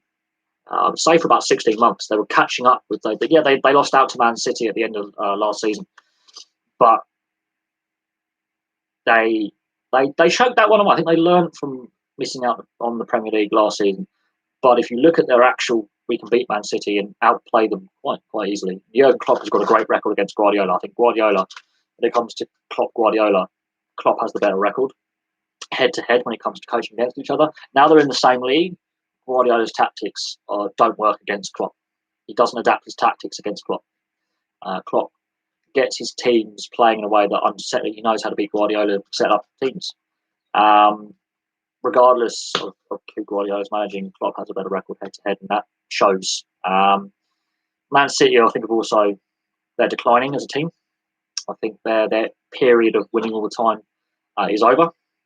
And when you've got high-profile players like De Bruyne saying, if we can't be as successful in our appeal against the Champions League ban, even if it gets reduced to a year, I'm leaving. And their lack of success in European club football, that tells you all you need to know about how mercenary the players have been. Really, how mercenary the players have been. And they've had some good domestic success for a decade, but they had to buy that success in a way. They can't fill the Etihad Stadium. There's a lot of plastic fans who are just there for the tourism snaps. They just go there to as part of the tourist experience. So they're not actual true fans from the main road days. I know some fans who, I went to school with a couple of Man City fans when we were kids, but Man City were dog crap. They were terrible. They were in Division 3 at one point. They nearly got relegated to Division 4. Sean Goat saved them that day. Very famous game. They were nearly on the verge of tumbling down the leagues. They got relegated from the Premier League, I think, in 96 or 97. They got relegated from the Premier League, bounced back up in 99 or whatever it was. And then they tumbled down the leagues in the early 2000s. They were in real trouble. By 2001, they were on the verge of, and they had to bounce back up the league. So they really were in trouble in the 90s and 2000s, Man City. They really were in trouble. They get fought by Sheikh Mansour in, I think, 2007. They had to wait, I think, 4 or 5 seasons to win any silverware until 2011 with Mancini in charge. They had to wait a while, and they've gone through a lot of managers in that time. And each time they get a new manager, yeah, they win a bit of silverware, then they're sacked, or they move on. They haven't had one manager the entire period guide them through, like Ferguson at Man United or a Wenger at Arsenal, where you may have some trophy seasons there, but you're still a competitive team in the top 4. It's only been the last couple of years that they're regularly top 4, top 4, top 4. They peaked, I think, 2 years ago, and they had that record-breaking season. They're not anywhere close to getting back to that. They're on the downswing. I think Man City are going to be distinctly second best to Liverpool for quite some time. I honestly think Liverpool have got a better youth programme that doesn't require pumping billions and billions of pounds in just for show, because all the money they spent on this youth development programme, Foden, only one on the fringe of the first team squad. Sancho's gone abroad and done amazing things, so Man City lost out on him. Mika Richards was the only real youth prospect to come through the early days of the Sheikh Mansour era. I think although he was already at the youth setup before the club was bought. So they spent all this money on this fantastic training, facilities and youth projects, and they're buying partnerships with all these clubs in other leagues, like Girona in Spain, and I think Red Bull, New York Red Bull, or FC New York in the MLS. They haven't got the youth talent to show for it. So Liverpool got a better youth system, by far. Liverpool got a far better youth system and more youth players getting first team experience and actually nailing down positions in the first team and competing for first team places. There's your difference. There's the massive difference. Man United have had a pretty decent youth record for a long time. Southampton regularly have youth players coming through. Everton regularly having youth players coming in. They may move on, but they make the first team. Newcastle, in years past, they got the Longstaff brothers there. They always produce great young players. Whether they stay at Newcastle or not or move on is another thing. Man City, not enough young players coming through Man City. You were given the opportunity to shadow the senior player, and if that senior player goes uninjured, okay, you're playing a couple of games, or you're suspended, you're playing 2-3 games, you're getting a little run, and then you're dropping down again, and you're shadowing him. You're going to be on the bench. You're going to be shadowing, I don't know, let's say Foden in midfield. You're going to be shadowing Silva. You're going to be shadowing one of the Silvers. You're going to be shadowing Fernandinho. You're going to be shadowing this player. He might get suspended. He might get injured. He might miss a few games. He might rest him. Then you get your opportunity against, let's say, a weaker opposition team. Just a couple of games here or there. They're not getting that, and I think that's very, very bizarre. Liverpool, a lot of that squad have come through the youth system. Look at the gap. It's taken Liverpool a while, but look at that gap. They've got a good crop of youngsters come through. So it's like the class of '92 at Man United. If that class of '92 didn't come along, Ferguson doesn't win as many trophies as he does because he doesn't have that core. Liverpool are building a core. Man City are buying the players in and then they're going out. That's the difference. That's the major difference between Man City and Liverpool is the core team. A lot of them are bought in by City. A lot of them developed by Liverpool. I think Liverpool have got a better ethos and a better team structure than Man City. They're buying less players in. They're developing players in-house. A good core of them. And they've been very, very savvy in the transfer market in getting some other players in as well. Man City, I think their time has been and past. I really do. I think they're too reliant on bringing players in for decent money, not overspending on them, but they're too reliant on bringing players in rather than developing in-house. I'm really surprised by the lack of success with the youth team coming through Man City, whereas Liverpool have got a really good young core coming through at the same time as well. Very similar to Man United in '92, the class '92. They basically had a leadership core for 2 decades, came through at the same time. It's one of them, and that's why I think Man United was so successful in the '90s. Was they had that core of players all at the same time playing together. The fact that some of them moved on and some stayed is irrelevant. They won a lot of titles with that young core, and then a few of them moved on, but they still had more players coming through following them. Maybe not as the same standard, but they still kept that good core. They added a few players to that core that stayed long term, and they were very successful. Um,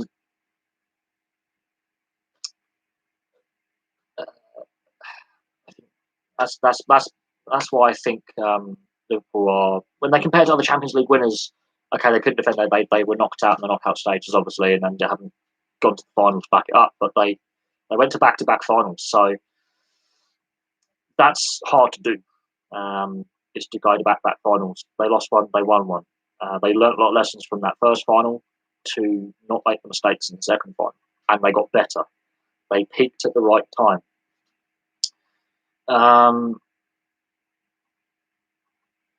Oh, look, Real Madrid and Barcelona and all that. I think there's a lot of politics in Spanish football that harms the club game, harms the international team. They just had 10 years of harmony between all the clubs in Spain, which was when Spain were dominating the international scene.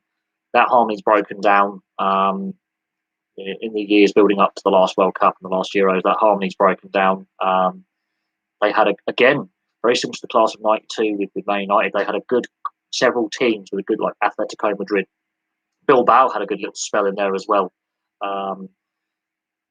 Real Madrid, Barcelona, they had more than one team peaking at the same time, competing for silverware in domestic and European football, getting to finals. They had several teams challenging each other, which only benefited the Spanish national side, having 4 or 5 of the big teams all playing well at the same, all peaking at the same time, all producing players at the same time. Yeah, there's a problem. The politics, has, I think, undermined not just Real Madrid but Barcelona. They massively overspent money. They're basically bankrupt. Really funny that. Athletic Bilbao have declined massively in the last 5 years. Yeah, they've still got some great players there. Atletico Madrid, I think, have been the most consistent team over the last few years under Simeone. I think they're going to become the dominant team in Spanish football for a few years now. I think watch Atletico Madrid. They've been very good in the transfer market. They've got a good leadership core. Manager who wants to stick there and play his style of football. He doesn't seem to want to move on. And the club hierarchy want to keep Simeone there as well. There's been rumours linking into a couple of English clubs and a couple of clubs in Italy and Germany. He wants to stay with Madrid. Real and Barcelona, the politics is what kills them, and the toxic nature of their fan bases is what kills them. That's the problem. Bilbao and Atletico, historically, they're the other 2 clubs never to be. I think Levante is another one. There's only 5 clubs in La Liga history never to be relegated at the top flight. Bilbao is one. Atletico Madrid have been outside the top flight. So you have other clubs in Spain that have got good players. Spanish football is very political, though, very regional. There's a lot of mistrust between the various clubs. The plan by La Liga to take regular season games to the US didn't sit well with the players, didn't sit well with the fan base. They really weren't happy about it. I know other professional sports leagues do that, but yeah, the plans to take the game to North America, the players threatened to strike. They very, very quickly got rid of those plans, very quietly. There was a breakdown between the Spanish FA and La Liga, which is not good. So the politics behind the scenes, it was Barcelona's idea to do it. Yeah, that didn't go down very, very well at all. So there's a reason why teams like Real Madrid and Barcelona and Atletico, a lot of politics behind the scenes, a lot of mistrust in the governance side of Spanish football, a lot of mistrust there, a lot of politics. The problem is the success is only held by a few clubs. So Spanish football is not in a good place right now. The national side it shows the symptoms of the disease of Spanish football, which is the disunity at federation level and at the league level. There's a disunity in the direction of the league. There is a very big following in the US, across the US, of La Liga. Very big following. Very, very popular in the big cities. Look at the MLS teams, there's a lot of Latino players, Latin American players, players who played in Europe for Spanish and Italian clubs. There's a big, it's not just La Liga, Serie A is quite popular in the US as well, as is the Premier League. And this is the problem the MLS is facing: is they have the World Cup in '94. The Latin American contingent, obviously coming from South America and places like that, football and baseball are the two big sports. Baseball's got a big following in the Latin American community, and obviously football, or as the Americans call it, soccer. The issue is the MLS is competing against the European leagues for viewership. So when you're watching the NHL, the NFL, the Major League Baseball, they will advertise not MLS games. They will advertise European leagues like La Liga, like Serie A, like the Bundesliga, like the Premier League. The Portuguese league gets quite a lot of attention, as well as a big Portuguese community, Brazilian community in the US on the East Coast. They will advertise the big European leagues on the US networks. Canada's a bit different because the CFL, but yeah, there is a big interest in the European professional leagues. In the US, there's also a big interest in the South American leagues in the US, which the MLS has to compete against for fans and has to compete against for TV revenue.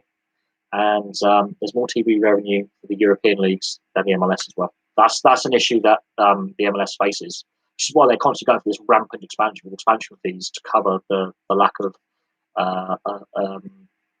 the losses of the TV networks, really, putting on European leagues, South American leagues over the MLS. The MLS does have a good TV deal.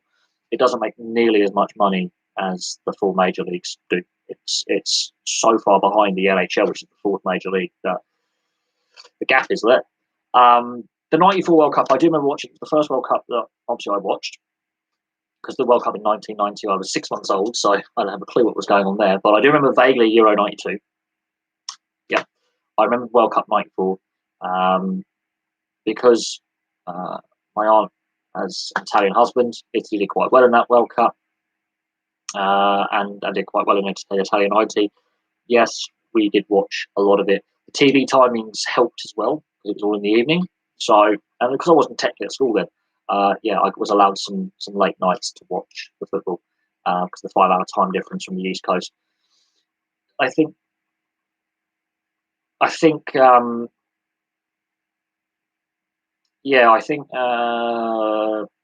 it was I don't think it was the best World Cup though. I think it was the worst World Cup I have seen.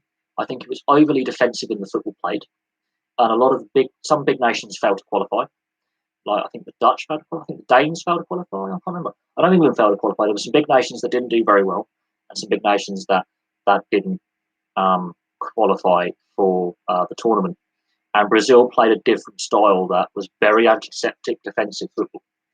Because the Brazilians hadn't won a World Cup since 1970, and the way they were still playing the same style in 1974, 78, 82, 86, 1990, and they weren't getting to the final. They weren't winning. They were playing really attractive attacking football, but defensively weren't very good. Dunga as captain, and I think Scolari was coach. I can't remember who was coach. I know Dunga was captain, and Leonardo got sent off in the semi-final for breaking some guy's cheekbone with his elbow. But the Brazilians played a style that was not Brazilian. Very un-Brazilian style, very Italian style, ironically. They played a very defence-first style, where they would stifle the opposition by just smothering the midfield and smothering them in defence, and relying on cheeky counter-attacks, which is not a Brazilian way. Brazilian way is aggressive tackling, but skilled, and free-flowing, not quite total football, but the right back can end up as a centre forward and score a cracking goal. Just watch the World Cup 1970 with Carlos Alberto running the length of the pitch for the fourth goal and smashing it past Albertozzi for the final goal. You didn't get that in '94. And Brazil now play the joy of Brazilian football is its spontaneity and the change of pace and the laissez-faire and just go for it. South American football is very much like that, but it's also aggressive tackling, bad discipline, and crazy goalkeeping. They sort of they got rid of the crazy physical tackling, the crazy goalkeeping, and they became a very structured team, which was very un-Brazilian. And that Brazilian side is not a very popular Brazilian side, even though they won the tournament. The fans weren't happy with it. They haven't quite got rid of that structured play. I think yeah, coaches were losing their marbles at the World Cup, and the opening ceremony was a farce. When was it Tina Turner who kicked the ball past? Yeah, I think it was Tina Turner did the opening ceremony, and she missed the goal with the penalty kick. She just couldn't kick the ball properly. But it wasn't the best World Cup, not by a long way. Yes, Jonathan Pearce was the commentator, and he called it robotic football. It wasn't attractive. The Bulgarians and the Swedes were far more attractive in how they played, and they both got to the semi-finals, and they played the third, fourth place playoff. The Bulgarians and the Swedes, the European nations, really lit up that World Cup because Bulgaria beat Germany, the holders, knocked them out, and Sweden just played some really beautiful football. And they both were the third, fourth place playoff. They really pushed the boundaries because they weren't expected to do well. They did really, like Henrik Larsson and Stoichkov became household names overnight, and Hadji became a household name overnight outside of Romania, and they were the bright sparks of that tournament. But yeah, I'm going to have to check the reports of Newcastle's takeover collapsing, because if that's happened, then the Premier League has bowed to external pressure, which and sport and politics in this country are well known for being very separate. That's not how you spell Hadji. It's a G. It's HAGI. That's how you spell Hadji, Romanian Hadji. Just check the news. I want to see if this Newcastle takeover has collapsed. If it has, then that has gone against everything that I thought would take place. Go check the headlines. Come on, load. Don't have any video in the background. Right, a third Brighton player has tested positive for coronavirus. That's 3 Brighton players have come down with it. So Project Restart's done now. I can't see. Nothing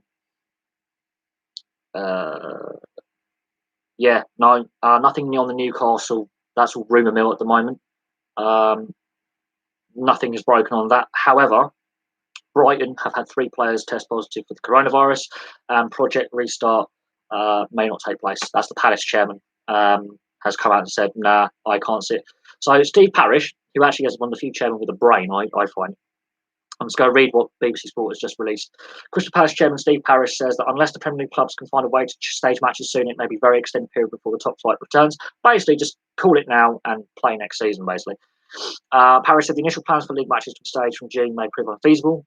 We would be derelict in our duty if we didn't find a way to try and bring the game back. It may prove beyond us. At least 3 clubs, Watford, Brighton and Villa, are opposed to staging matches behind neutral venues. Not all the bottom 3 there, by the way. Club doctors have raised concerns over proposals, so that's interesting. Parish will be part of a meeting of club officials on Monday, which is tomorrow. In Germany, as I say, Dynamo Dresden 2 players positive. There's been 10 positive player results and coach results in the Bundesliga. So out of nearly 1,800 tests, there are still positive tests coming through. So Bundesliga pushing their luck.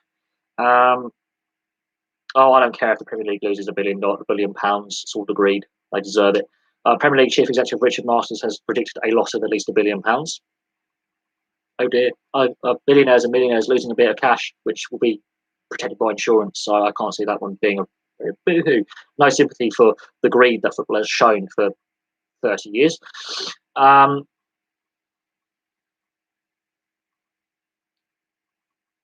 else have we got?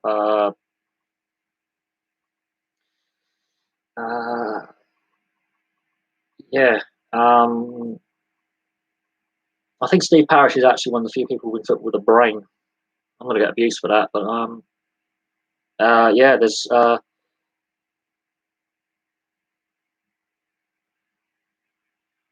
I'm looking at the comments section, and it's just hilarious how people are so anti the players in the clubs. One guy, surely he means Project get the money off Sky and BT at any cost. The whole nonsense day after day is pretty nauseating, says this guy called Down the Tubes. You've got millionaires who've done sweet F-all for 8 weeks, still on full pay, journos and pundits with no sport on, still trousering full wedge with articles like this and old reruns on TV. The clubs are petrified of upsetting their assets or furloughing the rest. Shameless. Pretty much correct there. The whole this guy called Nigel on the Have Your Say on BBC. The whole thing is a shambles and all about the money. nailed it in one there. There will never be a fair playing field until it is all over and the vaccine is developed, and nobody knows when that will be. UEFA should also scrap their competitions, as how can clubs like PSG and Lyon compete with Leipzig or Bayern when their season is over and the Bundesliga is due to restart next week? Cancel games until it is sorted. I agree. Some disagree with that, but I actually agree. Uh, um, there's someone obviously slagging off Liverpool because Liverpool, Man United are having their regular dick measuring competition. But as Mr. Pash says, it's the least worst of all the options and it ain't risk free. Any player or their family member could get it, but a risk assessed COVID free behind closed doors environment with medics to hand with hand gels isolating any players and test positive behind before is doable. Otherwise, both this and next season will go down the pan and so will footy. Football's going down the pan anyway. It's really interesting looking at the responses online. Liverpool fans want to finish the season no matter what the cost. Very responsible of the fans criticising the bottom six. The integrity of the season has gone. Cannot finish the season behind closed doors as it is not fair for obvious reasons. Fresh season where the entire season behind closed doors is fair. Actually, I agree with that. If clubs like Villa say we can't have any football until things are back normal, then I hope they are willing to give up their competition money, TV money, and the ability to play football for the next 2 years. Complaining it's unfair to play at neutral venues because you've got 5 home games left, only 4 away games is so negligible to be flexible. There's no football to the vaccine. A bit of coincidence, or is it that these teams are fighting relegation? Him and Karen Brady have a lot to say also, and then there's Brighton, strange in it. Some of these people are slagging off Brighton. 3 of their players have tested positive. This isn't a joke.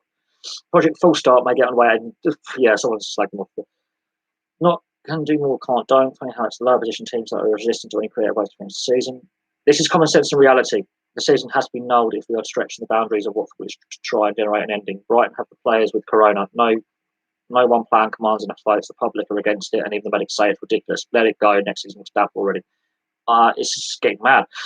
So, armchair critics are actually proving right.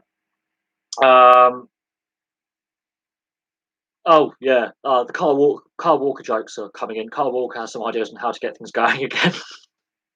Yeah, cocaine and hookers. This pandemic has a death rate of 0.3 to 0.5% among those under 40. That drops to 0.03%. We need to get a sense of perspective. The way some people talk about those who test positive, they have 24 hours left to live. Almost all will recover after a few days rest, unless we get back to some kind of normality ASAP and deal with the illness as usual. Society will never fall apart. Okay. If there's no relegation, there has to be promotion from all the lower leagues. If Villa and the rest who are trying to pull a fast one don't like that, score off everything and relegate the bottom 3 as they are now, all this talk of it not being fair to play at neutral venues is just a way to get things cancelled. No teams get an advantage. Fair.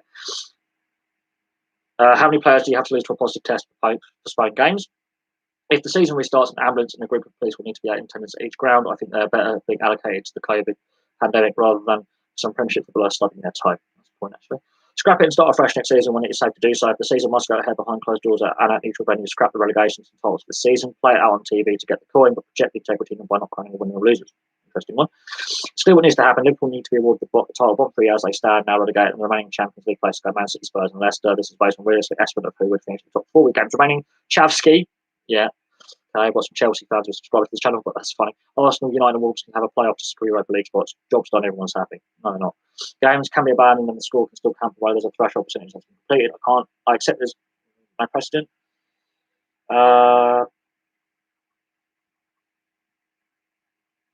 Yeah.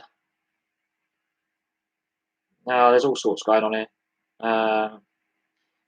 Oh, here's one for you. Now, you were asking about the Newcastle United takeover. Anybody notice the BBC keep pushing the Newcastle takeover to the top of their sports stories? Any other reason than a hidden agenda, especially as the other clubs, Sheffield United, for instance, have Saudi links? Double standards, to say the least. Please comment before this is deleted. Stay safe, everyone. That's an interesting point. Actually, the BBC are really pushing. There's nothing on the BBC website about the deal falling through. Let's check Sky Sports, even though I'm not a fan of Sky Sports. There's no breaking news on Newcastle takeover. So let's have a look at Sky Sports news, shall we? Let's have a look at Newcastle. Let's have a look. Okay, let's type this and see what comes up. Okay.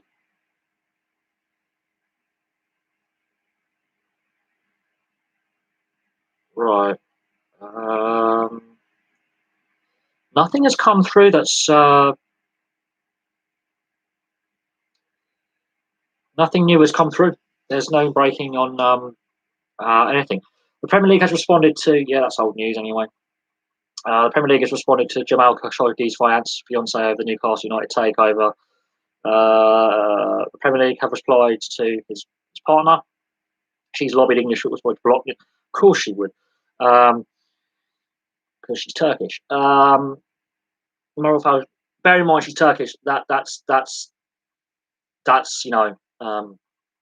high laugh with the Turkish. Oh god, they're corrupt as hell as well. Uh, yeah, okay. Well, that's why there's dirty Chinese money as well. Nothing new. There is nothing on the sports wires about anything falling through. Newcastle. Okay, something 3 hours ago on the Chronicle. Newcastle United would be owners hope for green light this week amid, and their aims are exciting. So the Newcastle Chronicle. It's the Chronicle. Uh, Newcastle United on the brink of a new era. Blah blah blah blah blah. So that was 3 hours ago. That was posted. So there's nothing coming through that I can see relating to Newcastle's deal collapsing. Although we'll keep an eye on that. What a time to be in a coma. Yes, if you went into a coma, let's say on March the 1st, and you woke up a year later, God, so much that would be really hard. They'll probably say to put it back under. What do I think will be the new manager of the England women's team? I don't know is the answer on that one. Um, the criticism about the women's game and the divisiveness of it, people keep trying to compare the women's game to the men's game and then slag it off. Treat it as a different sport. That's how I look at it. I treat it as a different sport. It's a different skill level, a different ability level. I find women's football really entertaining. On the women's manager side of things, Phil Neville's still there till next year, so they won't name a replacement for a while yet. I honestly don't have a clue. This is the second male manager they've had.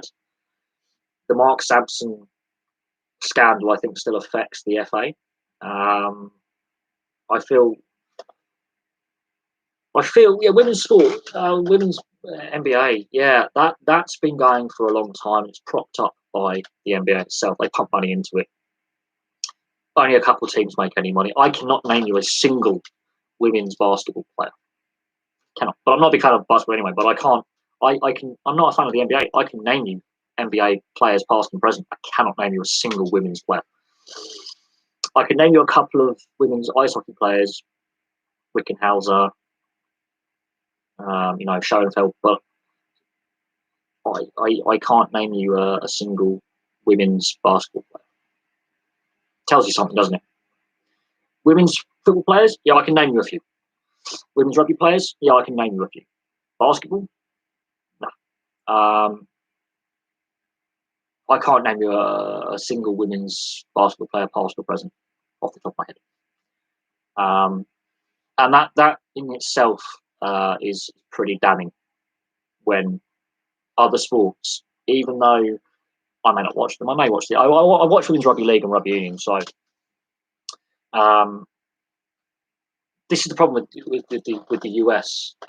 In Europe, the women's game have sister clubs to the men's teams in a variety of sports. So there is my local rugby club.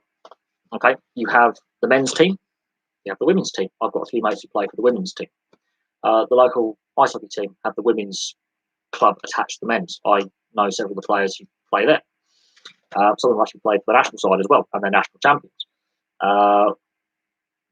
Football clubs, Reading have a women's team, quite successful. Fran Kirby came through the Reading system. So the European system where they match up the men's main club with subsidiary women's club, where they can support them financially and make sure they can have same training facilities, the infrastructure's there. They work well together on the nutrition and the training camps. Helps. Women's side of things, it's an absolute shambles. And yeah, I've heard comments saying it's like a comedy show. It should be on Comedy Central. I think that's unfair because they are putting 110% in, and they are professional athletes, and they are trying their best to improve the quality. But I could not name you a single female basketball player, and that's the problem. I don't think. Well, I got criticised saying lack of marketing. I don't think they're marketing in the right way. I don't think they are selling the product in the right way. They're trying. The media tries to compare it to the men's game, which is a fallacy and it's incorrect. You have to treat women's basketball, women's football, women's rugby league, women's cricket as a separate entity because the skill level is different. You have to treat it as a separate sport. In a sense, you have to come in with that mindset and stop comparing it to the male equivalent because it's never going to be the same. Tennis, for some reason, and golf gets less crap than team sports for some reason. Partly because you can have mixed doubles competitions in tennis and golf, Whereas, and snooker and darts, you can have women enter the men's draw and do quite well. There's some resistance to that. But when it comes to team sports, my God, the fans go nuts. They go bananas and it divides them, and some of it's really toxic. And I do not understand that. You've got to try and stop comparing the skill level. Treat it as a separate sport.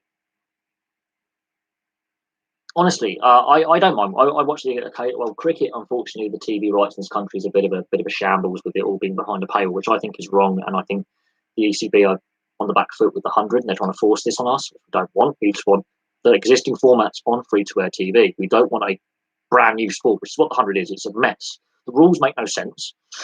The format is crap, and the teams are just, we'll put a team here and we'll name them this. There's no unity of the fan base buying into it. It's just part of crap. And they've already said we're going to make a loss in the first year. Even if we sell every single ticket available and we pack out every cricket stadium, we're going to lose money. Not even attempting to break even in the first year is an absolute joke on the ECB's part. So the amount of money they put into it, they're still going to lose more money. And if fans don't enjoy it and decide not to go to the second game and they switch off on the TV, they're going to lose more money. And then the TV company's going to say, we're going to offer you less of the TV deal going forward. And it's just...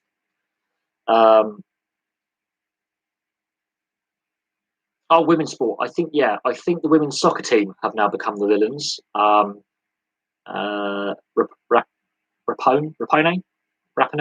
whatever her name is, Megan Rapone, the women's captain. She's now the most hated woman in women's sport. She's the villain now. And I was going to do a video saying that they're appealing the court's decision, but the last video became so divisive that I can't bother with it. I'm not just going to make a video for views. That's actually a European type thing. When you say Spanish sport, Scandinavia's like that, Italy's like that. Certain PSG had a rugby league team at one point. The German clubs are very similar like that. Eintracht Frankfurt have multiple teams under the Eintracht Frankfurt club banner. So I did a bit of research and tried to do a club history video, and then my laptop crashed, so I lost all the data that I painstakingly put together. I spent 2 hours researching Eintracht Frankfurt. I looked into the history, and Eintracht Frankfurt in Germany have. It's a European club dynamic. A lot of that's come out of the Depression era, 1920s, when you had to pool resources so the club could survive. And it's sort of how the clubs have evolved, in especially in the Latin countries, so South America and Italy and Spain and Portugal. When the Depression era of 1920s and 30s hit, money was so tight, they pooled resources together. And they came with the club umbrella, where you have the volleyball, you have the basketball, you have the tennis, you have the football, you have the rugby union, you have the swimming, you have the cycling. They pooled their resources.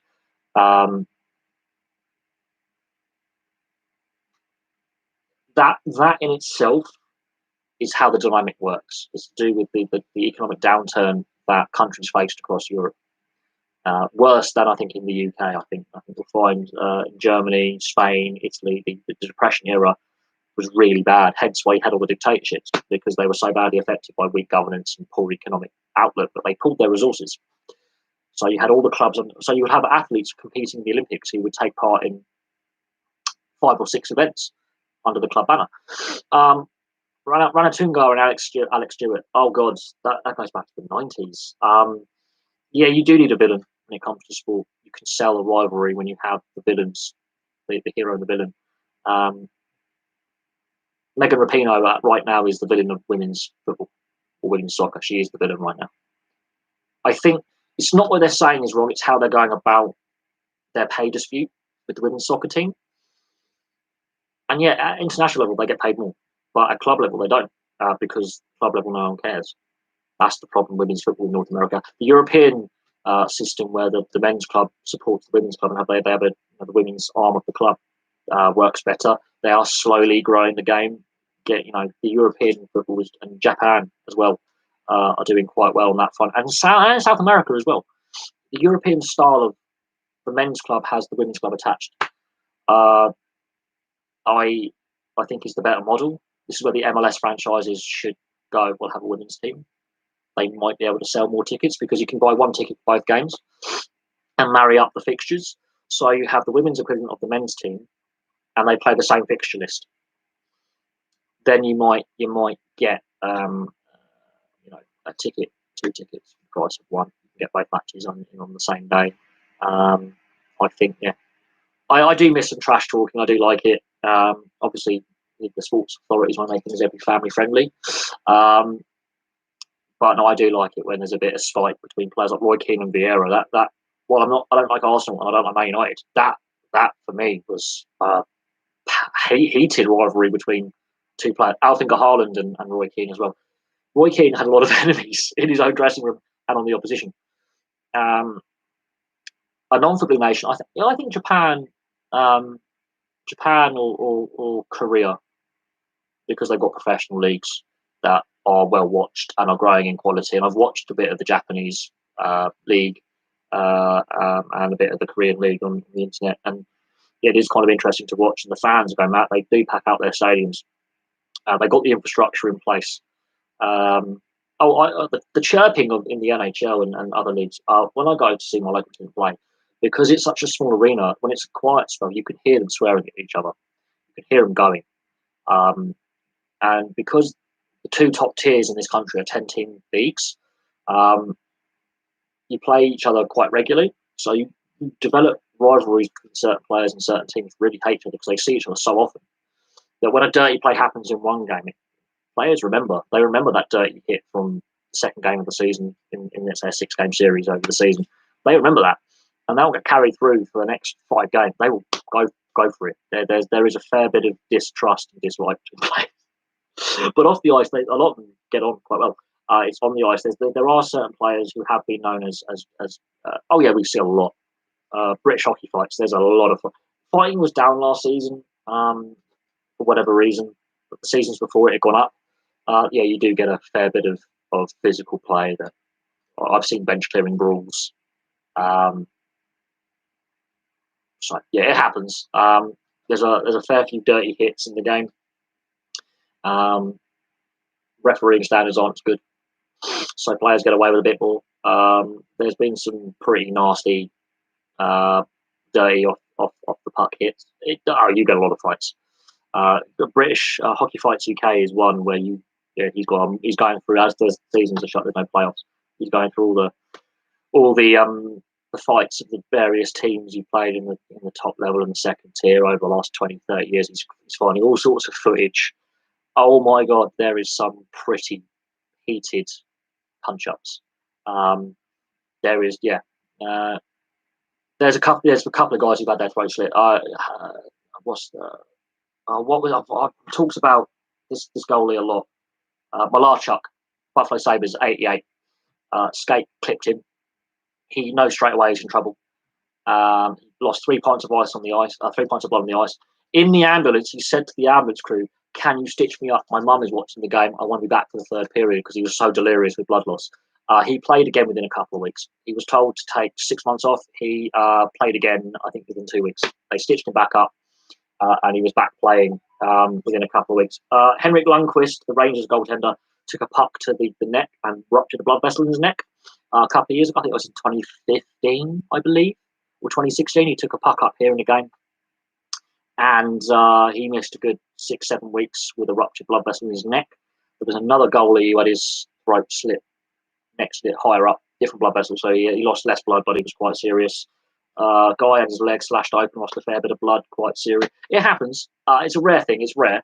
I think the worst injury I've seen in a game was 2 actually. One was in the warm up, and one was actually in a game. A guy took a puck to the face, lost half his teeth, broke his jaw, claret everywhere. I was sat in line with it, so I'm right above. You can see the guy tee up the slap shot. He's off target, unfortunately. The guy gets it here. You hear the hit. You actually hear bones break, and you can actually see his teeth fly out. And he was in a real bad shape. He was really, not gonna lie, he didn't finish the game. Let's just say that he did skate off under his own. He did skate off. They do have NHL style. They have the visor and no visor and full cage. They have all that. He skated off the ice after being picked up. He did skate off, holding his face together, and he went down the tunnel. And he was back playing within a couple of weeks. the next time the two teams played each other, he was back on the ice with a full face shield. Oh, NFL, hell no, hell no.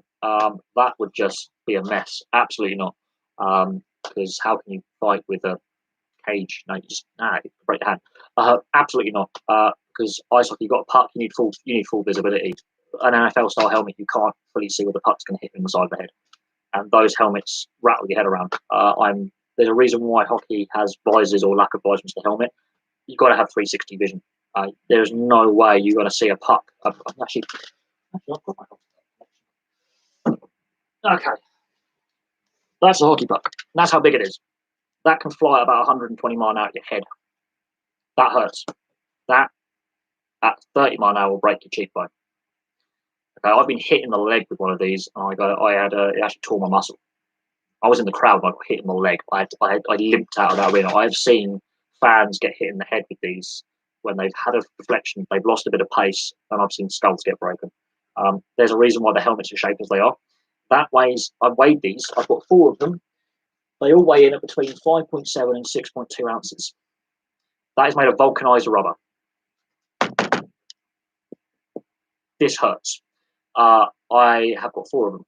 These are pucks that I've collected from games when they've gone into the stands or when there's no netting. They all have various bits of damage on them. That is vulcanized rubber. Basically, recycled car tires is basically what that is. That has been vulcanized and then frozen. So it's molten rubber that has then, been made, and then it's been frozen in a special freezing process, vulcanized rubber. So that was basically melted down to like sort of a liquid, put in a mold, hence why you've got the made in Slovakia and you've got the grip marks on the side, and come out the mold, shaped, frozen. That is 6 ounces. I have weighed all my pucks that I've collected over the years. They really hurt a lot. Talk about some of the other injuries that I've seen in ice hockey. 2 more. One in warm-up. The goalie's got different pads, got different helmet. There are gaps in his padding, so he can be flexible. Goalie took a puck there, right with his no padding to the collarbone, shattered his collarbone, doesn't play in the game. He was their starter. That's in warm-up with his own player injuring him. Broke his collarbone, fractured his shoulder, off he goes. The other injury that I've seen, goalie, mask, puck, shattered the metal bar into his eye, just missed his eye, split all that open. Also, the pace of the hit to his head concussed him. He was all 6s and 7s. These things hurt a lot. And you've got to remember, in the 70s, helmets weren't compulsory. The full face masks only became compulsory for goalies in the mid-70s. So when you see the old style hockey masks that Freddy Krueger wears, they were the first ones to come along. They weren't compulsory, I think, until 1972. They were finally made compulsory by the NHL and AAHL. The masks you see today, like Patrick Roy and Dominic Hasek, 2 different styles. Hasek, the one without the neck guard, they are still usable as long as you have the plastic attached to the neck guard. Patrick Watt, I believe, and a few others came up with the current design we have now. They're designed to take a puck to the head. As soon as they've taken a puck, they have to be checked. If they've got a crack in them, they have to replace.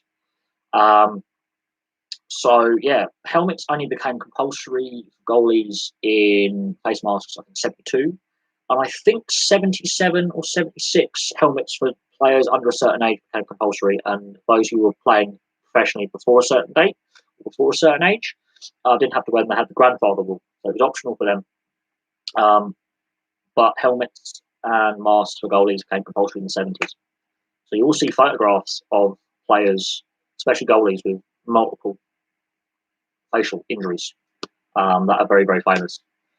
There was one goalie, I think, who had like over 100 facial fractures in his career and didn't wear a mask. So, yeah, that's why I think ice hockey goalies were a bit mad. Even with the mask, they still get injured. And then, there was no helmet compulsory in cricket. Now they've made it compulsory even when you're facing a spinner now. So you can still take your helmet off against a slow arm spinner. You can't do that anymore. That's now compulsory. It has been for a couple of years. You would sometimes see, like MS Dhoni, for example, he likes taking his helmet off against spinners and putting the cap on. He can't do that anymore. helmets become compulsory against all bowlers, I think, since the death of the player a couple of years ago. Shit. Yeah, you just heard me drop my puck on my fan. That just hit metal and made a noise. Yeah, that's how painful these are. So yeah, uh,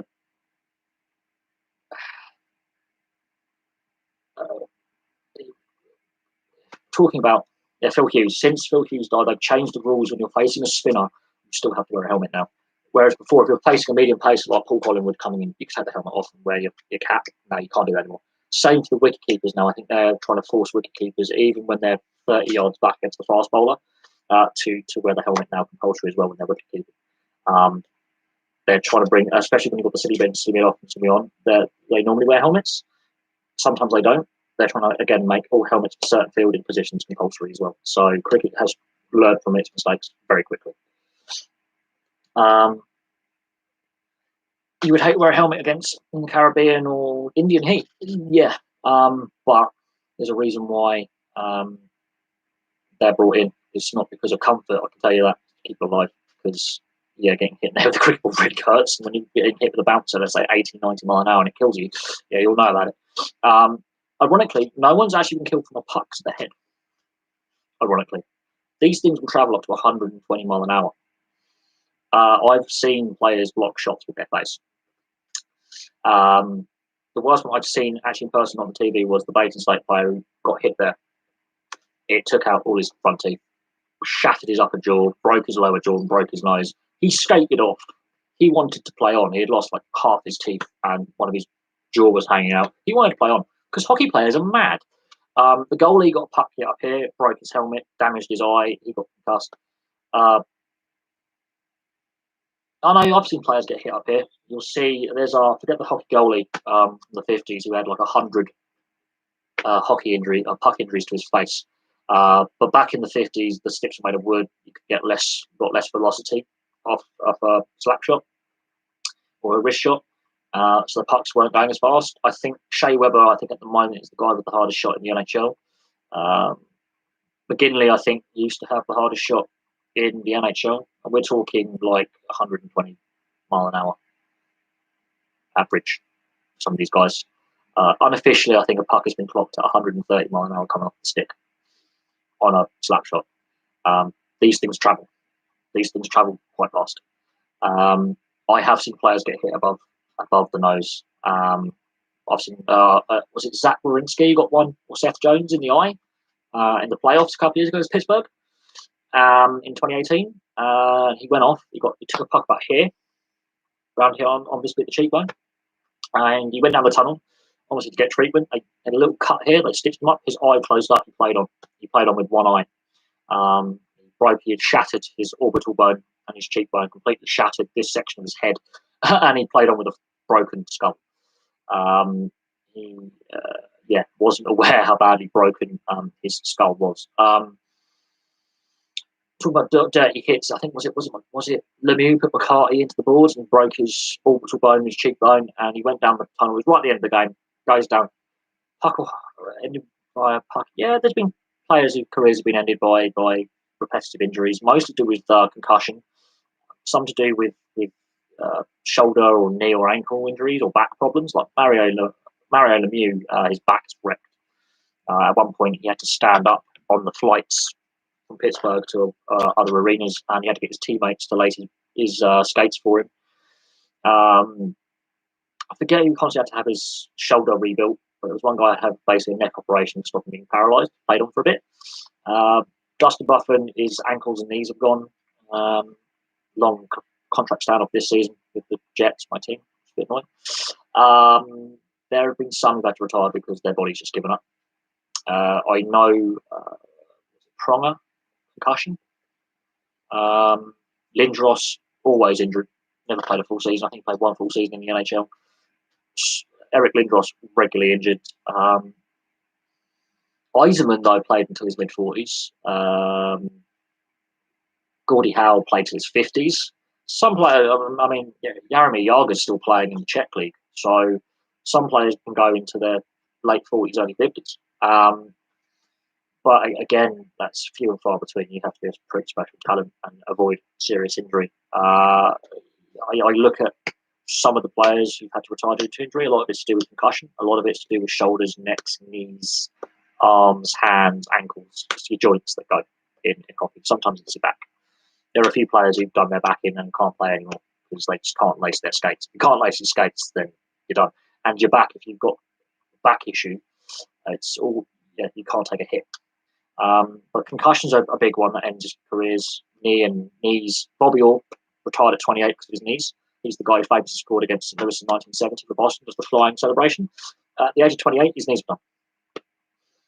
So he only had a very short career, and his knees were shot to hell. Couldn't play anymore. He retired at the age of 28.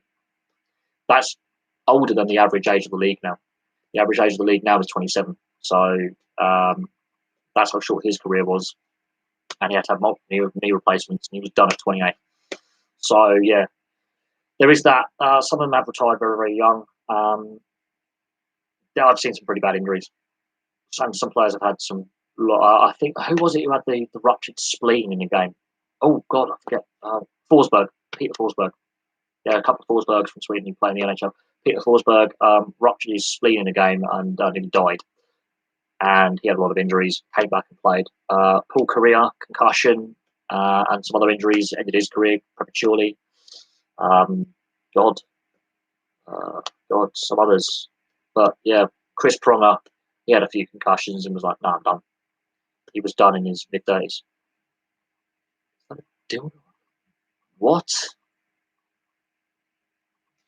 It's my water bottle, you fucktard. Jesus Christ. And then my motorcycle trousers. Absolute tool. I need to get a better webcam. This webcam ain't good enough. I've got to start hanging my bloody jersey collection in that wall, I think. I might get a bracket. No, that's my water bottle. That's my motorcycle trousers. Oh, yeah, it was facing that way around. Yeah, no, I don't have a lot of space. I mean, that's... I keep set stuff. Set. That's my DVD collection. I've got to sort all that out. Yeah, it's a bit of my room's a bit of a mess. Oh, my God. So bike keys, cigarette light. Yeah, my room's a mess. It's not gonna lie, my room is a bit of a hole at the moment. The old USSR, the Red Army team. You had the Red Army, Red Air Force, Red Navy. You had CSKA. The USSR national side, the Red Army team of the 70s and 80s, the Summit series that they had, they were a good team, especially at the Olympics. When it came to playing against professional teams, it was a different kettle of fish. But at the Olympics, because you had to be amateur until I think 92, they said professionals could play after the breakup of the USSR.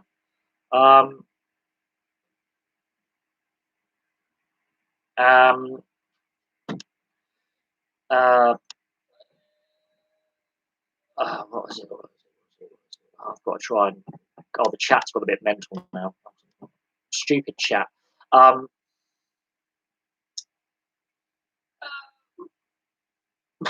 When it comes to the USSR, the Olympics until obviously they dominated the Olympics because all the teams at the Olympics, apart from the Miracle on Ice at the Lake Placid in 1980, they were basically professionals, whereas all the other teams were amateur, collegiate level students and amateurs. Post 92, professionals were allowed to pay, but the NHL players weren't allowed to play, I think, until Lillehammer in 94 or Nagano in 98. I can't remember when the NHL relaxed to release the NHL players to play because the US and Canadians just didn't have, the best teams on the ice, basically. Hence why the Soviets have such a great record when it comes to Olympic ice hockey medals, technically now the Russians. So, yeah, the debate about allowing the NHL to go back is an interesting one. They were there at Nagano. They were there at Salt Lake City. They were there at Turin. 2010. When were the Olympics in 2010? They were there at Sochi and Vancouver. And then after Sochi, they weren't there. They weren't there in Korea, which was a great shame. The USSR players, they were all Soviets, so they were all full-time. They were basically doing full-time training. They weren't all juiced. The style of hockey, though, That's different. They weren't allowed to be on steroids because they were all Soviet soldiers, airmen, and sailors. So they would, if they failed a drugs drink test, they would be severely severely punished because they're all technically military personnel. And if you actually failed, I mean, there was an issue with drunkenness, but if you actually failed a drugs test in the Soviet army, you were in serious trouble. Um, the other sports programs in the Russian Soviet era are different, but the Red Army, you were part of one of the Red Army teams, and you were taking drugs, yeah, you're in big trouble. The Canadians have not always been number one, not at all. They've won a few World Championships and a few Olympic golds, Vancouver especially, against the US, but they actually haven't been as dominant as people think, especially not in the modern era either. You look at the Olympics, they didn't do well in Turin, they didn't do well in Sochi, they didn't do very well, I don't think. Definitely in Turin, yeah, Turin, they really struggled. Pyeongchang, they were done by the Germans. They were embarrassed by the Germans because there were no NHL players available. So the Germans, without Draisaitl and a few other, and Grubauer and Co, really did a number on them because they had all the DHL players. And DHL is higher quality league than the AHL, and the Canadians just weren't on the same page. They missed their NHL players. They missed a lot of players there. They're not as dominant as people realise. You look at the World Championships; they don't win as often as people realise. The Canadians aren't the best team in the world anymore, and there's a lot of reasons behind that as well. It's because of the Stanley Cup playoffs. When the World Championships are on, you don't have all the best Canadian players available, or all the players available to be selected. And Crosby has not been available for the World Championships. I think only a couple of seasons he's been available because Pittsburgh have been so consistent in the playoffs. The Russians don't get Ovechkin every season. The Capitals are consistent in the playoffs, getting to the second round. So it's injecting a player midway through the World Championships, played a full set of playoff series, maybe a game 7. They're going to be shattered. I don't know. I think the Olympics in 2010 in Vancouver, that was the best Olympic final I've ever seen. That was just brilliant watching that. I watched the World Championships last year, and the US laboured against Great Britain. They really laboured really badly, and they only won like 6-3. The US, oh shit, the US didn't look, and the Canadians didn't look completely dialed in, and they had NHL players available. They didn't look dialed in at all. They really looked second best in the physical side of the game. The European leagues have a shorter season, anywhere between 40 and 60 games, whereas the NHL you have an 82 game regular plus playoffs. Some of those American players just did not look up to the physical side of it. The skill side of it, no doubt that they've got the skills, but the physical side of it, they look tired.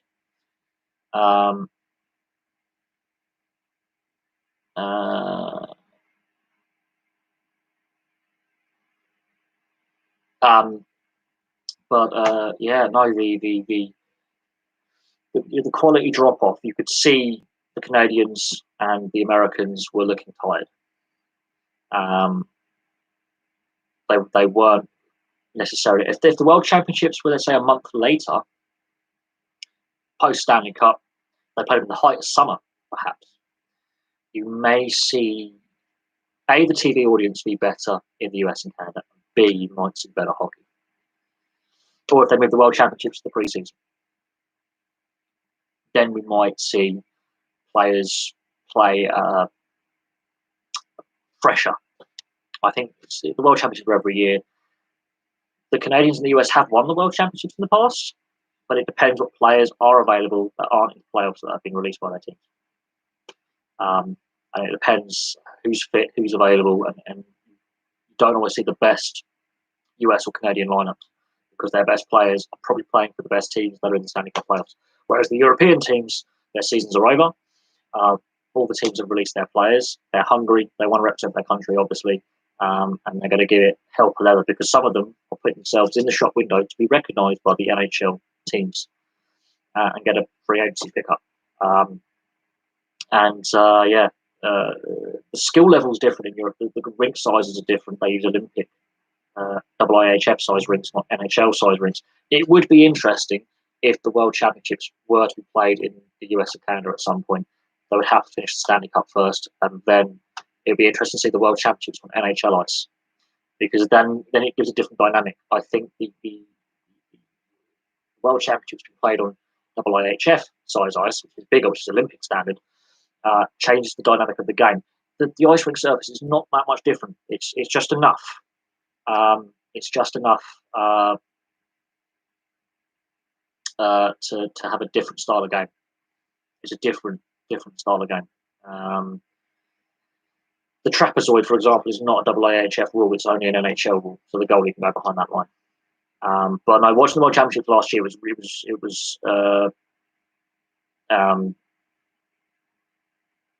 was very entertaining.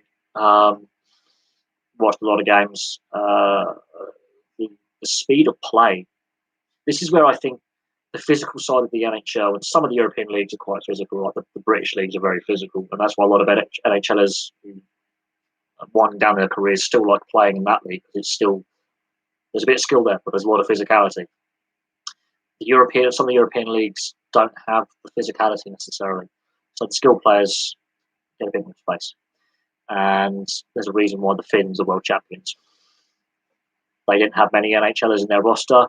They had a lot of players who are still based in Finland or other European leagues, and they really did a number. The only way Britain can host the World Championships is if they consistently stay in the top tier regularly to host it. They have to regularly stay in and be competitive and improve and win more games than they did last year. They have to win more than a game. They have to win at least 2 games and regularly perform. And if they can get to a knockout stage, then yeah, they might get a world championships at some point. We have the rings for it. We have the fan base for it. I think that would be a great shot in the arm for the sport. But it would be interesting to see if Britain ever had a world championships. What cities would be the host cities? Because you're going to have 2 host cities. I wonder if it would be like Sheffield or Nottingham being the host cities. I can see that happening. But it would be very interesting to see if that was to happen at some point. But that requires a lot more development and success and building on what's already here. A lot more has to come from this end of things. I don't think Glasgow will get it. I think Nottingham and Sheffield. 1 second. I think Nottingham and Glasgow would be more likely. Cardiff's Cardiff. I think the arena's too small. I've had friends who've gone to Cardiff and say actually it's not the biggest. It's a very modern arena. It's not the biggest. Belfast, yeah, that's a big arena. The SSE Arena. That could be an interesting location, but I think Sheffield and Nottingham have the arenas in more public transport links, and there's a training facility in Sheffield as well, because they have 2 arenas in Sheffield, whereas the other cities only have 1.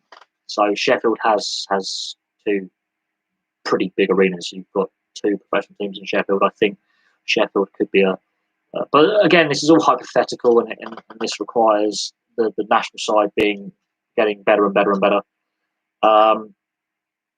No, there's nothing in London. I mean, you've got Streatham, but that's not big enough. And you've got Lee Valley, which is not big enough, and you've got Romford and the Edge, which is not big enough. Knew that both Streatham and Romford they're not nowhere near of the standard required that a Nottingham and a Sheffield or a Belfast would be for capacity, because you want to get as many fans as possible in, so that the competition makes as much money as possible on top of obviously the entertainment. There was rumours around that the O2 they might put a KHL franchise in London, but again, we were discussing Liverpool earlier, why they don't have a hockey team at the moment, and you have to look at the Great London area as more interesting football and rugby, and again the cost and paying the players as well. There's I'm surprised the Elite League haven't gone down here, but if the Elite League, the national top flight competition, doesn't have a top flight team in London, I don't see how a KHL team would work. I really don't. There are some pretty big teams outside of London for historically. But if you don't have the top flight, and technically the second tier doesn't have a team in London at the moment. The Raiders technically have London in their name, but that's because they were technically using Lee Valley for a while. But you only have one team in the top two tiers of British ice hockey that's basically in London. Then you have a team in the third tier that's in London. And then you got Lee Valley in the fourth tier. That if you don't, it's a weird one. But Cardiff got a team, Belfast got a team, Edinburgh had a team, although Murrayfield is in the Scottish League, which is technically the class third tier. I don't think Streatham and Romford are, Streatham especially is one of the oldest teams in existence. They date back to the 30s. Streatham, they used to be the Streatham Redhawks. They date back to I think 1936. They've been going since. They've been a going concern for 80 odd years. Same with Fife, same with Whitby Bay. Streatham have been going for a very, very long time, but they don't have London in their name. They have Streatham in their name. They go by the area of London that they play in. That's what a lot of London teams do. They don't go by London, so and so. They go by the part of London they're in. And their arena isn't big enough. They play in an area of London that's not as nice as you think. They play on the big Brixton High Road. It's quite a rough area of London, and that's the problem with London is the around the corner you're in a really nice bit of London, and then you go around the corner and you're not in a very nice area at all. It's only just across the river from Westminster, and it's I've been there. You've got Westminster and city centre of Oxford Circus and all that. Literally not that far over the river, and you're in a very deprived area of London. So yeah, and they've just had this new facility, refurbished and rebuilt for them. It's a lovely facility, but it's not big enough to have an elite big team. It's not big enough. It's only a one-sided stand. It's just not an arena that's suitable. South Kensington, South Kensington is mental, and then you go around the corner and you're in a very deprived part of London, Tower Hamlets. It's mad how you've got Islington and places like that where you've got stupidly expensive properties. You go 5 minutes around the corner and you're in one of the most deprived areas in the country. That's the problem with London. That's the problem London's had since time immemorial. Is you've got these very exclusive areas which are very wealthy, and you go 2-3 minutes around the corner by tube or by bus or by taxi or by walking, and you're in one of the most deprived areas in the country. And this is why I find London a microcosm of the society we live in. Is the wealth disparity in a very small area is such that in one street you've got houses, as you say, worth like 12 million, and within a 5-minute walk you've got a rather deprived ex-council estate with high crime rates and gang violence and low life expectancy. And it's the same in New York, but in New York it's more, and in LA it's more obvious, where you've got the rich area of Manhattan, and then at the other end of Manhattan you've got the projects. The south end of Manhattan Island is Central Park, big apartment blocks, tall skyscrapers. North end of Manhattan Island, at the end of Borough, near Brooklyn and Queens and all that, it is so deprived. It's unreal. But instead of it being in different sections, like one street rich, one street poor, it's wealthy end, poor end. London, it's wealthy section, poor section, wealthy section. Like Highgate, Muswell Hill is mixed. It's quite nice, quite pleasant. But then around the corner, you're on Edmonton and Tottenham, and it's not so nice. And I feel sorry for people who live there. I mean, I've got friends and family in London, and you go from one road to around the like Brockley. My friend just moved to Brockley. It's right by Catford. And you're in Catford, and you're like, I want to get out of here as quickly as possible. But my friend lives in Brockley. He goes, oh, it's lovely. I said, but basically you're in Catford. He's like, yeah, but I'm in Brockley. But it's Catford. He's like, it's the posh end. We call it Brockley. I'm like, well, you go 5 minutes from the corner, and Stephen Lawrence was murdered at that bus stop. He's like, yeah, so you're in Catford. He's like, Louis Lewisham, basically. It's not so nice. Yeah. Okay, I get you. So LA's different because just LA is just a mess. You've got Beverly Hills and which is technically a separate city, by the way, Beverly Hills. But you've got Hollywood Hills and all that, like Anaheim and Orange County in the LA area, and then you've got Compton and San Bernardino, where like you just go out the front door and you shop. Around the corner, you've got the other side of LA, you've got Hollywood, West Hollywood, and then you've got Beverly Hills, which is a separate city, by the way, and one of the wealthiest cities in the US. Low crime rate, and then you go half hour down the road,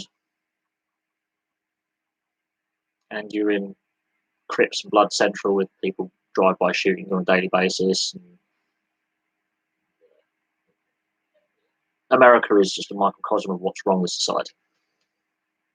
And the sports teams, well, I mean, LA is really interesting for sports teams because it is divided on gang lines, ironically, especially when it comes to the Clippers and the Lakers. Oh, God. Clippers and Lakers, they are actually the fan bases, some of the parts of the fan bases in the NBA are divided on gang lines. That's what's terrifying about the Clippers-Lakers rivalry is yeah, they're rival teams in the same city, but there's gang rivalry there as well with Crips and Bloods. It's just unbelievable. And the owner of the Clippers is a racist, sexist pig anyway, so that's something else.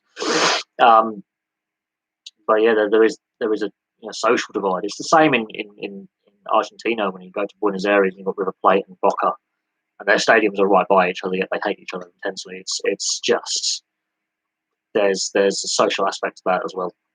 Same in Madrid with Atletico and Real. Same in Spain, in Barcelona with Espanyol and Barcelona. The Clippers. I will tell you now. There are enough Clippers fans out there. They just know they're just not as successful as the Lakers, and it's to do with ownership. It's to do with ownership. There's a lot of the reason why they're not as successful as they could be or should be. People do care about the Clippers. They're just the other team in LA. That's how I see it. They're the other team in LA.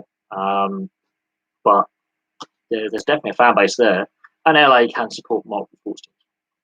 Has been proven. It's the second biggest metropolitan area in the US. A third of the state of California lives in the LA metropolitan area. It's mad. There's a reason why the NHL has team in Anaheim and the Kings, although Anaheim's technically a different city, but it's in the LA metropolitan area. You've got Clippers, the Lakers, you've got Los Angeles Chargers and Los Angeles Rams. You've got LA Galaxy and is it Los Angeles FC in the MLS? You've got, I think, is it 2 Major League Baseball teams? There's a lot of sports teams in the US, especially in LA. There's a lot of sports teams in LA, more than in New York as well. Ironically, LA is an interesting city. Why don't rich Saudis invest in American sports? Very interesting question. I think a lot of the franchise system is homegrown billionaires first. And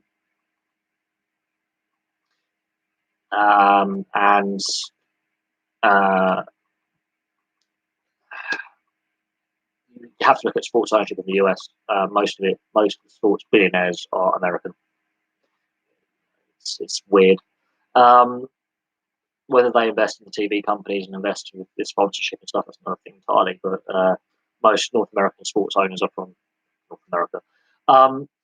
The NHL to be able to build franchise and succeed in the hotter states of the US. Well, Vegas has proved that. Tampa Bay has proved that.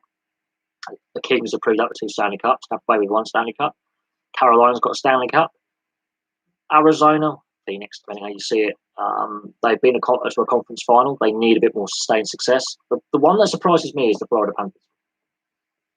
Well, apart from '96 and their run to the Stanley Cup final, which they could have won, by the way, but they were the underdog and they were convincingly beaten in '96. They've had nothing. They are hopeless. And it's not for not having the talent down there of the coaches, and they've had Gerard Gallant and Joel Quenneville. Really odd how the Panthers just don't do well. the failure in the Deep South was originally the Atlanta Flames in the 70s going to Calgary, and then the Atlanta Thrashers in the 2000s going to Winnipeg. For some reason, the NHL has just not worked in Atlanta, in Georgia. That was a bit of a mess, quite frankly, for various reasons. And the Jets have gone back to Winnipeg, made a conference final, and the Flames went to Calgary and won the Stanley Cup and gone to another Stanley Cup final. So, for whatever reason in Atlanta it didn't work. The teams are more successful in Canada. It's just weird how I wouldn't say I mean Atlanta, Georgia, and Alabama and things like that. I'm surprised Atlanta didn't work. It's a sports mad city, but they had Atlanta, Georgia was just badly run. It was shambolic ownership, issues with player retention and keeping players around, and then the building issue. They just didn't have a building to play in. And then Winnipeg said, we have a AHL franchise in this building. It's on the smaller side, but we'll take the team now. And the NHL were like, yeah, do it. We'll move the team. Just we'll give you a team. There's a fan base here. They're hockey mad. You've got loads of NHLers from Winnipeg. Yeah, we'll have the team move. And Atlanta lost their second NHL team in 30 years or something. They had two teams in like 35 years fail. Alabama on the other side, I'm surprised with Alabama, but at the same time, it's not the wealthiest state. They do have a good collegiate system. Yeah, they're not great. They don't have any major sports. Same with Connecticut. Since the Hartford Whalers left, they've got no major sports team there. It is surprising that some states don't have any major sports franchise, and others do. But at the same time, Alabama, I just doesn't. I don't know what it is, but it just doesn't seem like a major sports franchise would work there. I just don't think that the socio-economic works, and collegiate sports seem to do very well in the Deep South. But no, the NHL has, I think, been more successful than a lot of people give it credit for when it comes to expanding in the southern states of the US. Dallas Stars, that's a relocation team, Stanley Cup. LA, 2 Stanley Cups. Anaheim, Stanley Cup. Carolina, relocation team, Stanley Cup. Tampa Bay, expansion team, Stanley Cup. The Florida Panthers, yeah, they got to the Stanley Cup final. Vegas Golden Knights, Stanley Cup final. Arizona, formerly Phoenix, formerly Winnipeg, conference final. So, yeah, the expansion to the southern states has reaped some success. And then you have Atlanta, and it hasn't worked. And there are calls for Florida to move at some point because they're losing the most money. They're losing $21 million a season by not making playoffs every year. How the Florida Panthers can stay in Florida, I know they've got a very good arena deal, but Jesus Christ, losing $21 million a year, that's not good. And they don't make playoffs. They haven't made playoffs for 4 or 5 years now. They've been close the last couple of seasons, but not close enough. It's one of them. They don't do well on attendance. They're regularly at the lower end of the league for attendance. They rarely get enough fans in. I don't know how Florida can sustain. I know they've got their arena deal lasts for another 7-8 years, so they're going to be there for a while. But I can't see Florida sustaining those kind of losses. They need to get in the playoffs and need to regularly get in the playoffs and do something in the playoffs for them to be sustainable down in southern Florida, because they really suck. The Atlanta FC, 70,000 at a game, at a home game. They've gone mad for it. Georgia they've really bought in Atlanta to the MLS, which makes me wonder why the NHL failed. It really does. It makes me wonder why the NHL failed where the MLS has succeeded. That is what stuns me, is how the NHL failed twice in Atlanta, yet the MLS within the first season wins silverware. It's really bizarre how that dynamics worked. And the NHL stuck it out the second time with the Thrashers until the team didn't have an arena to play in. Again, that is mad. But no, football was very popular in other states and has established itself on the East Coast and in California quite well, and up in Portland and Seattle. But the MLS has precarious finances even now. Even though, like, you can get 70,000,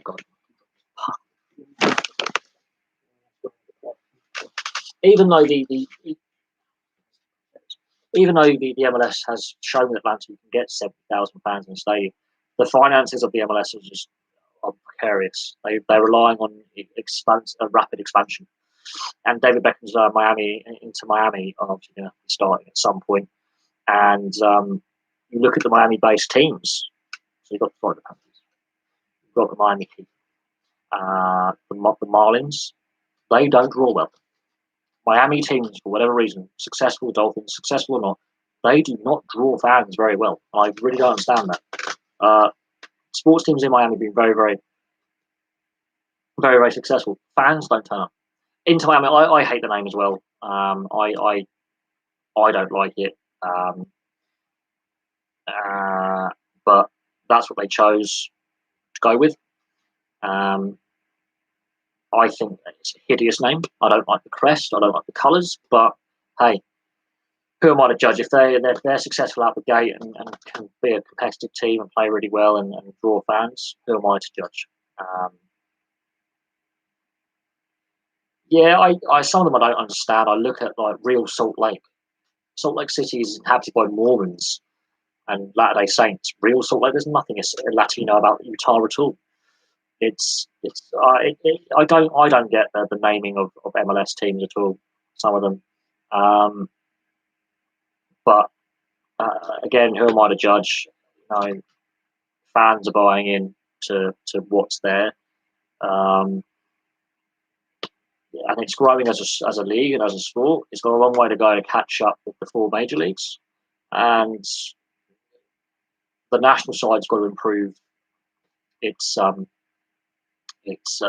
level because the US national team is not good enough for the amount of money that's now pumped into the sport through the MLS. The national team is just not good enough compared to what it was. It's declined. It's got worse. So things have to change. And then now with the legal battle between the women's team and the federation, there is clear breakdown in trust between the players and the soccer federation in the US. That's a problem. There's clearly a distrust in the direction that the sport is taking, and the governance of it. But it is what it is. Like, I personally, I've watched a few MLS games. I really enjoy watching the MLS. It's a very open style of football because it is a lower quality than the European league, so it's more open. It is a more open league to watch. I've watched several games and it is an entertaining watch. I'm not going to lie, I do enjoy watching it. The issue it has is the quality level. It has to improve. It has to get better. How you do that, I don't know. The national side has to start showing the promise that is there with more professionalism in the game in the US. And there needs to be a restructuring of how the professional game is developed in the US as well. I don't think the franchise system works for and yeah, there are some teams that do play on baseball stadiums, which is just horrific. I don't like that, but you have to go with what's available with the facilities and the infrastructure available until the sport is at a level where you can build football-centric stadiums. There's rugby teams in Major League Rugby that play on baseball stadiums as well, which I find really off-putting as well, which I don't like. But again, if you're trying to start up a new league or put a new team in a location, you have to use the facilities that are available. Plain and simple. You have to be able to use the facilities that you've got to hand. And yeah, I don't particularly enjoy looking at rugby or football being played on baseball stadiums. It doesn't look right, but they're using the facilities that are available. The infrastructure's got to be put in place. And you would think with the amount of American football stadiums that are available, they might use them until the stadium can be built. But it is what it is. I find it off-putting. But again, this is America learning on the hop with a sport that isn't really one of the national sports. It's sort of learning on the hop. Again, the problem the MLS finds is European leagues are more popular with fans than their own league. So that's a battle they've got to fight, is to make the MLS as popular with the TV audience as well as the match going fans as the European leagues are, and the South American leagues as well. There's more interest when it comes to the viewership on television of the overseas leagues than they do in domestic league, and that's something they've got to address by improving the quality of the football that's on display. Yeah, I think that's why they time the season when they do. Major League Baseball's got issues though, and I think because Major League Baseball's got problems, the MLS can pick up fans.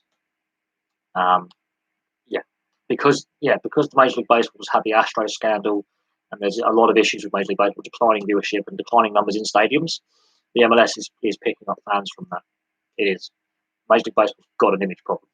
NFL was played over the winter, so that works. The MLS plays in the summer. So when play can resume, the MLS is just competing against the Major League Baseball, and in Canada, the Canadian Football League.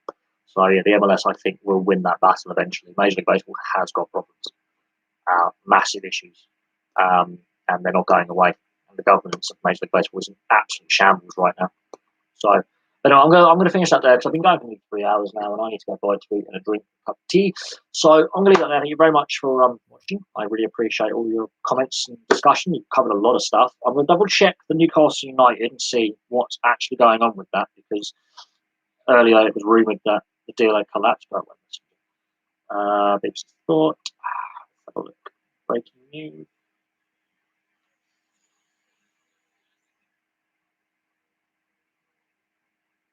5 players have tested positive across La Liga and the second tier, Liga Secunda, for coronavirus. So, yeah, I can't see the Premier League restarting now. We've had, double figures of players in the last 24 hours test positive across multiple leagues in Europe. No, it's not going to happen now, I don't think. Newcastle United, still nothing on Newcastle United's deal. Nothing new's come through. Brighton player positive.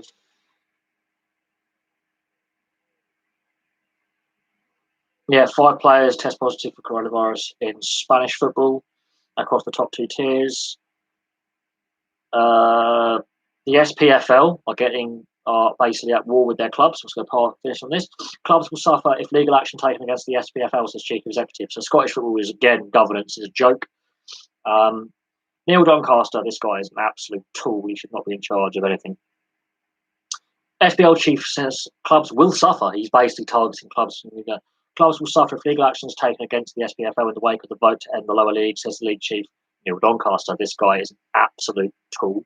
Hearts will consider a formal challenge if they're relegated to the Scottish Premiership be curtailed. Rangers chairman Douglas Park would not rule out further action if resolution for an independent investigation is rejected by clubs. Members will vote on their proposal on Tuesday. Legal action against the league is ultimately legal action against the clubs, says Doncaster. I know it's legal action against you tool. The league itself is purely a competition the clubs play in, and the money that is just flows to the clubs. Basically, Scottish football is an absolute joke. But yeah, I'm going to leave that there. There's no news on Newcastle, but obviously Brighton players tested positive. I will cover that. Spanish players at several clubs in top 2 tiers, so we'll cover that. But yeah, we go. Thank you very much for watching. Obviously, yeah, check out other videos. I've got some more videos to do later this afternoon. But for now, thank you very much for watching. I'll have some more videos for you very soon. And 3. And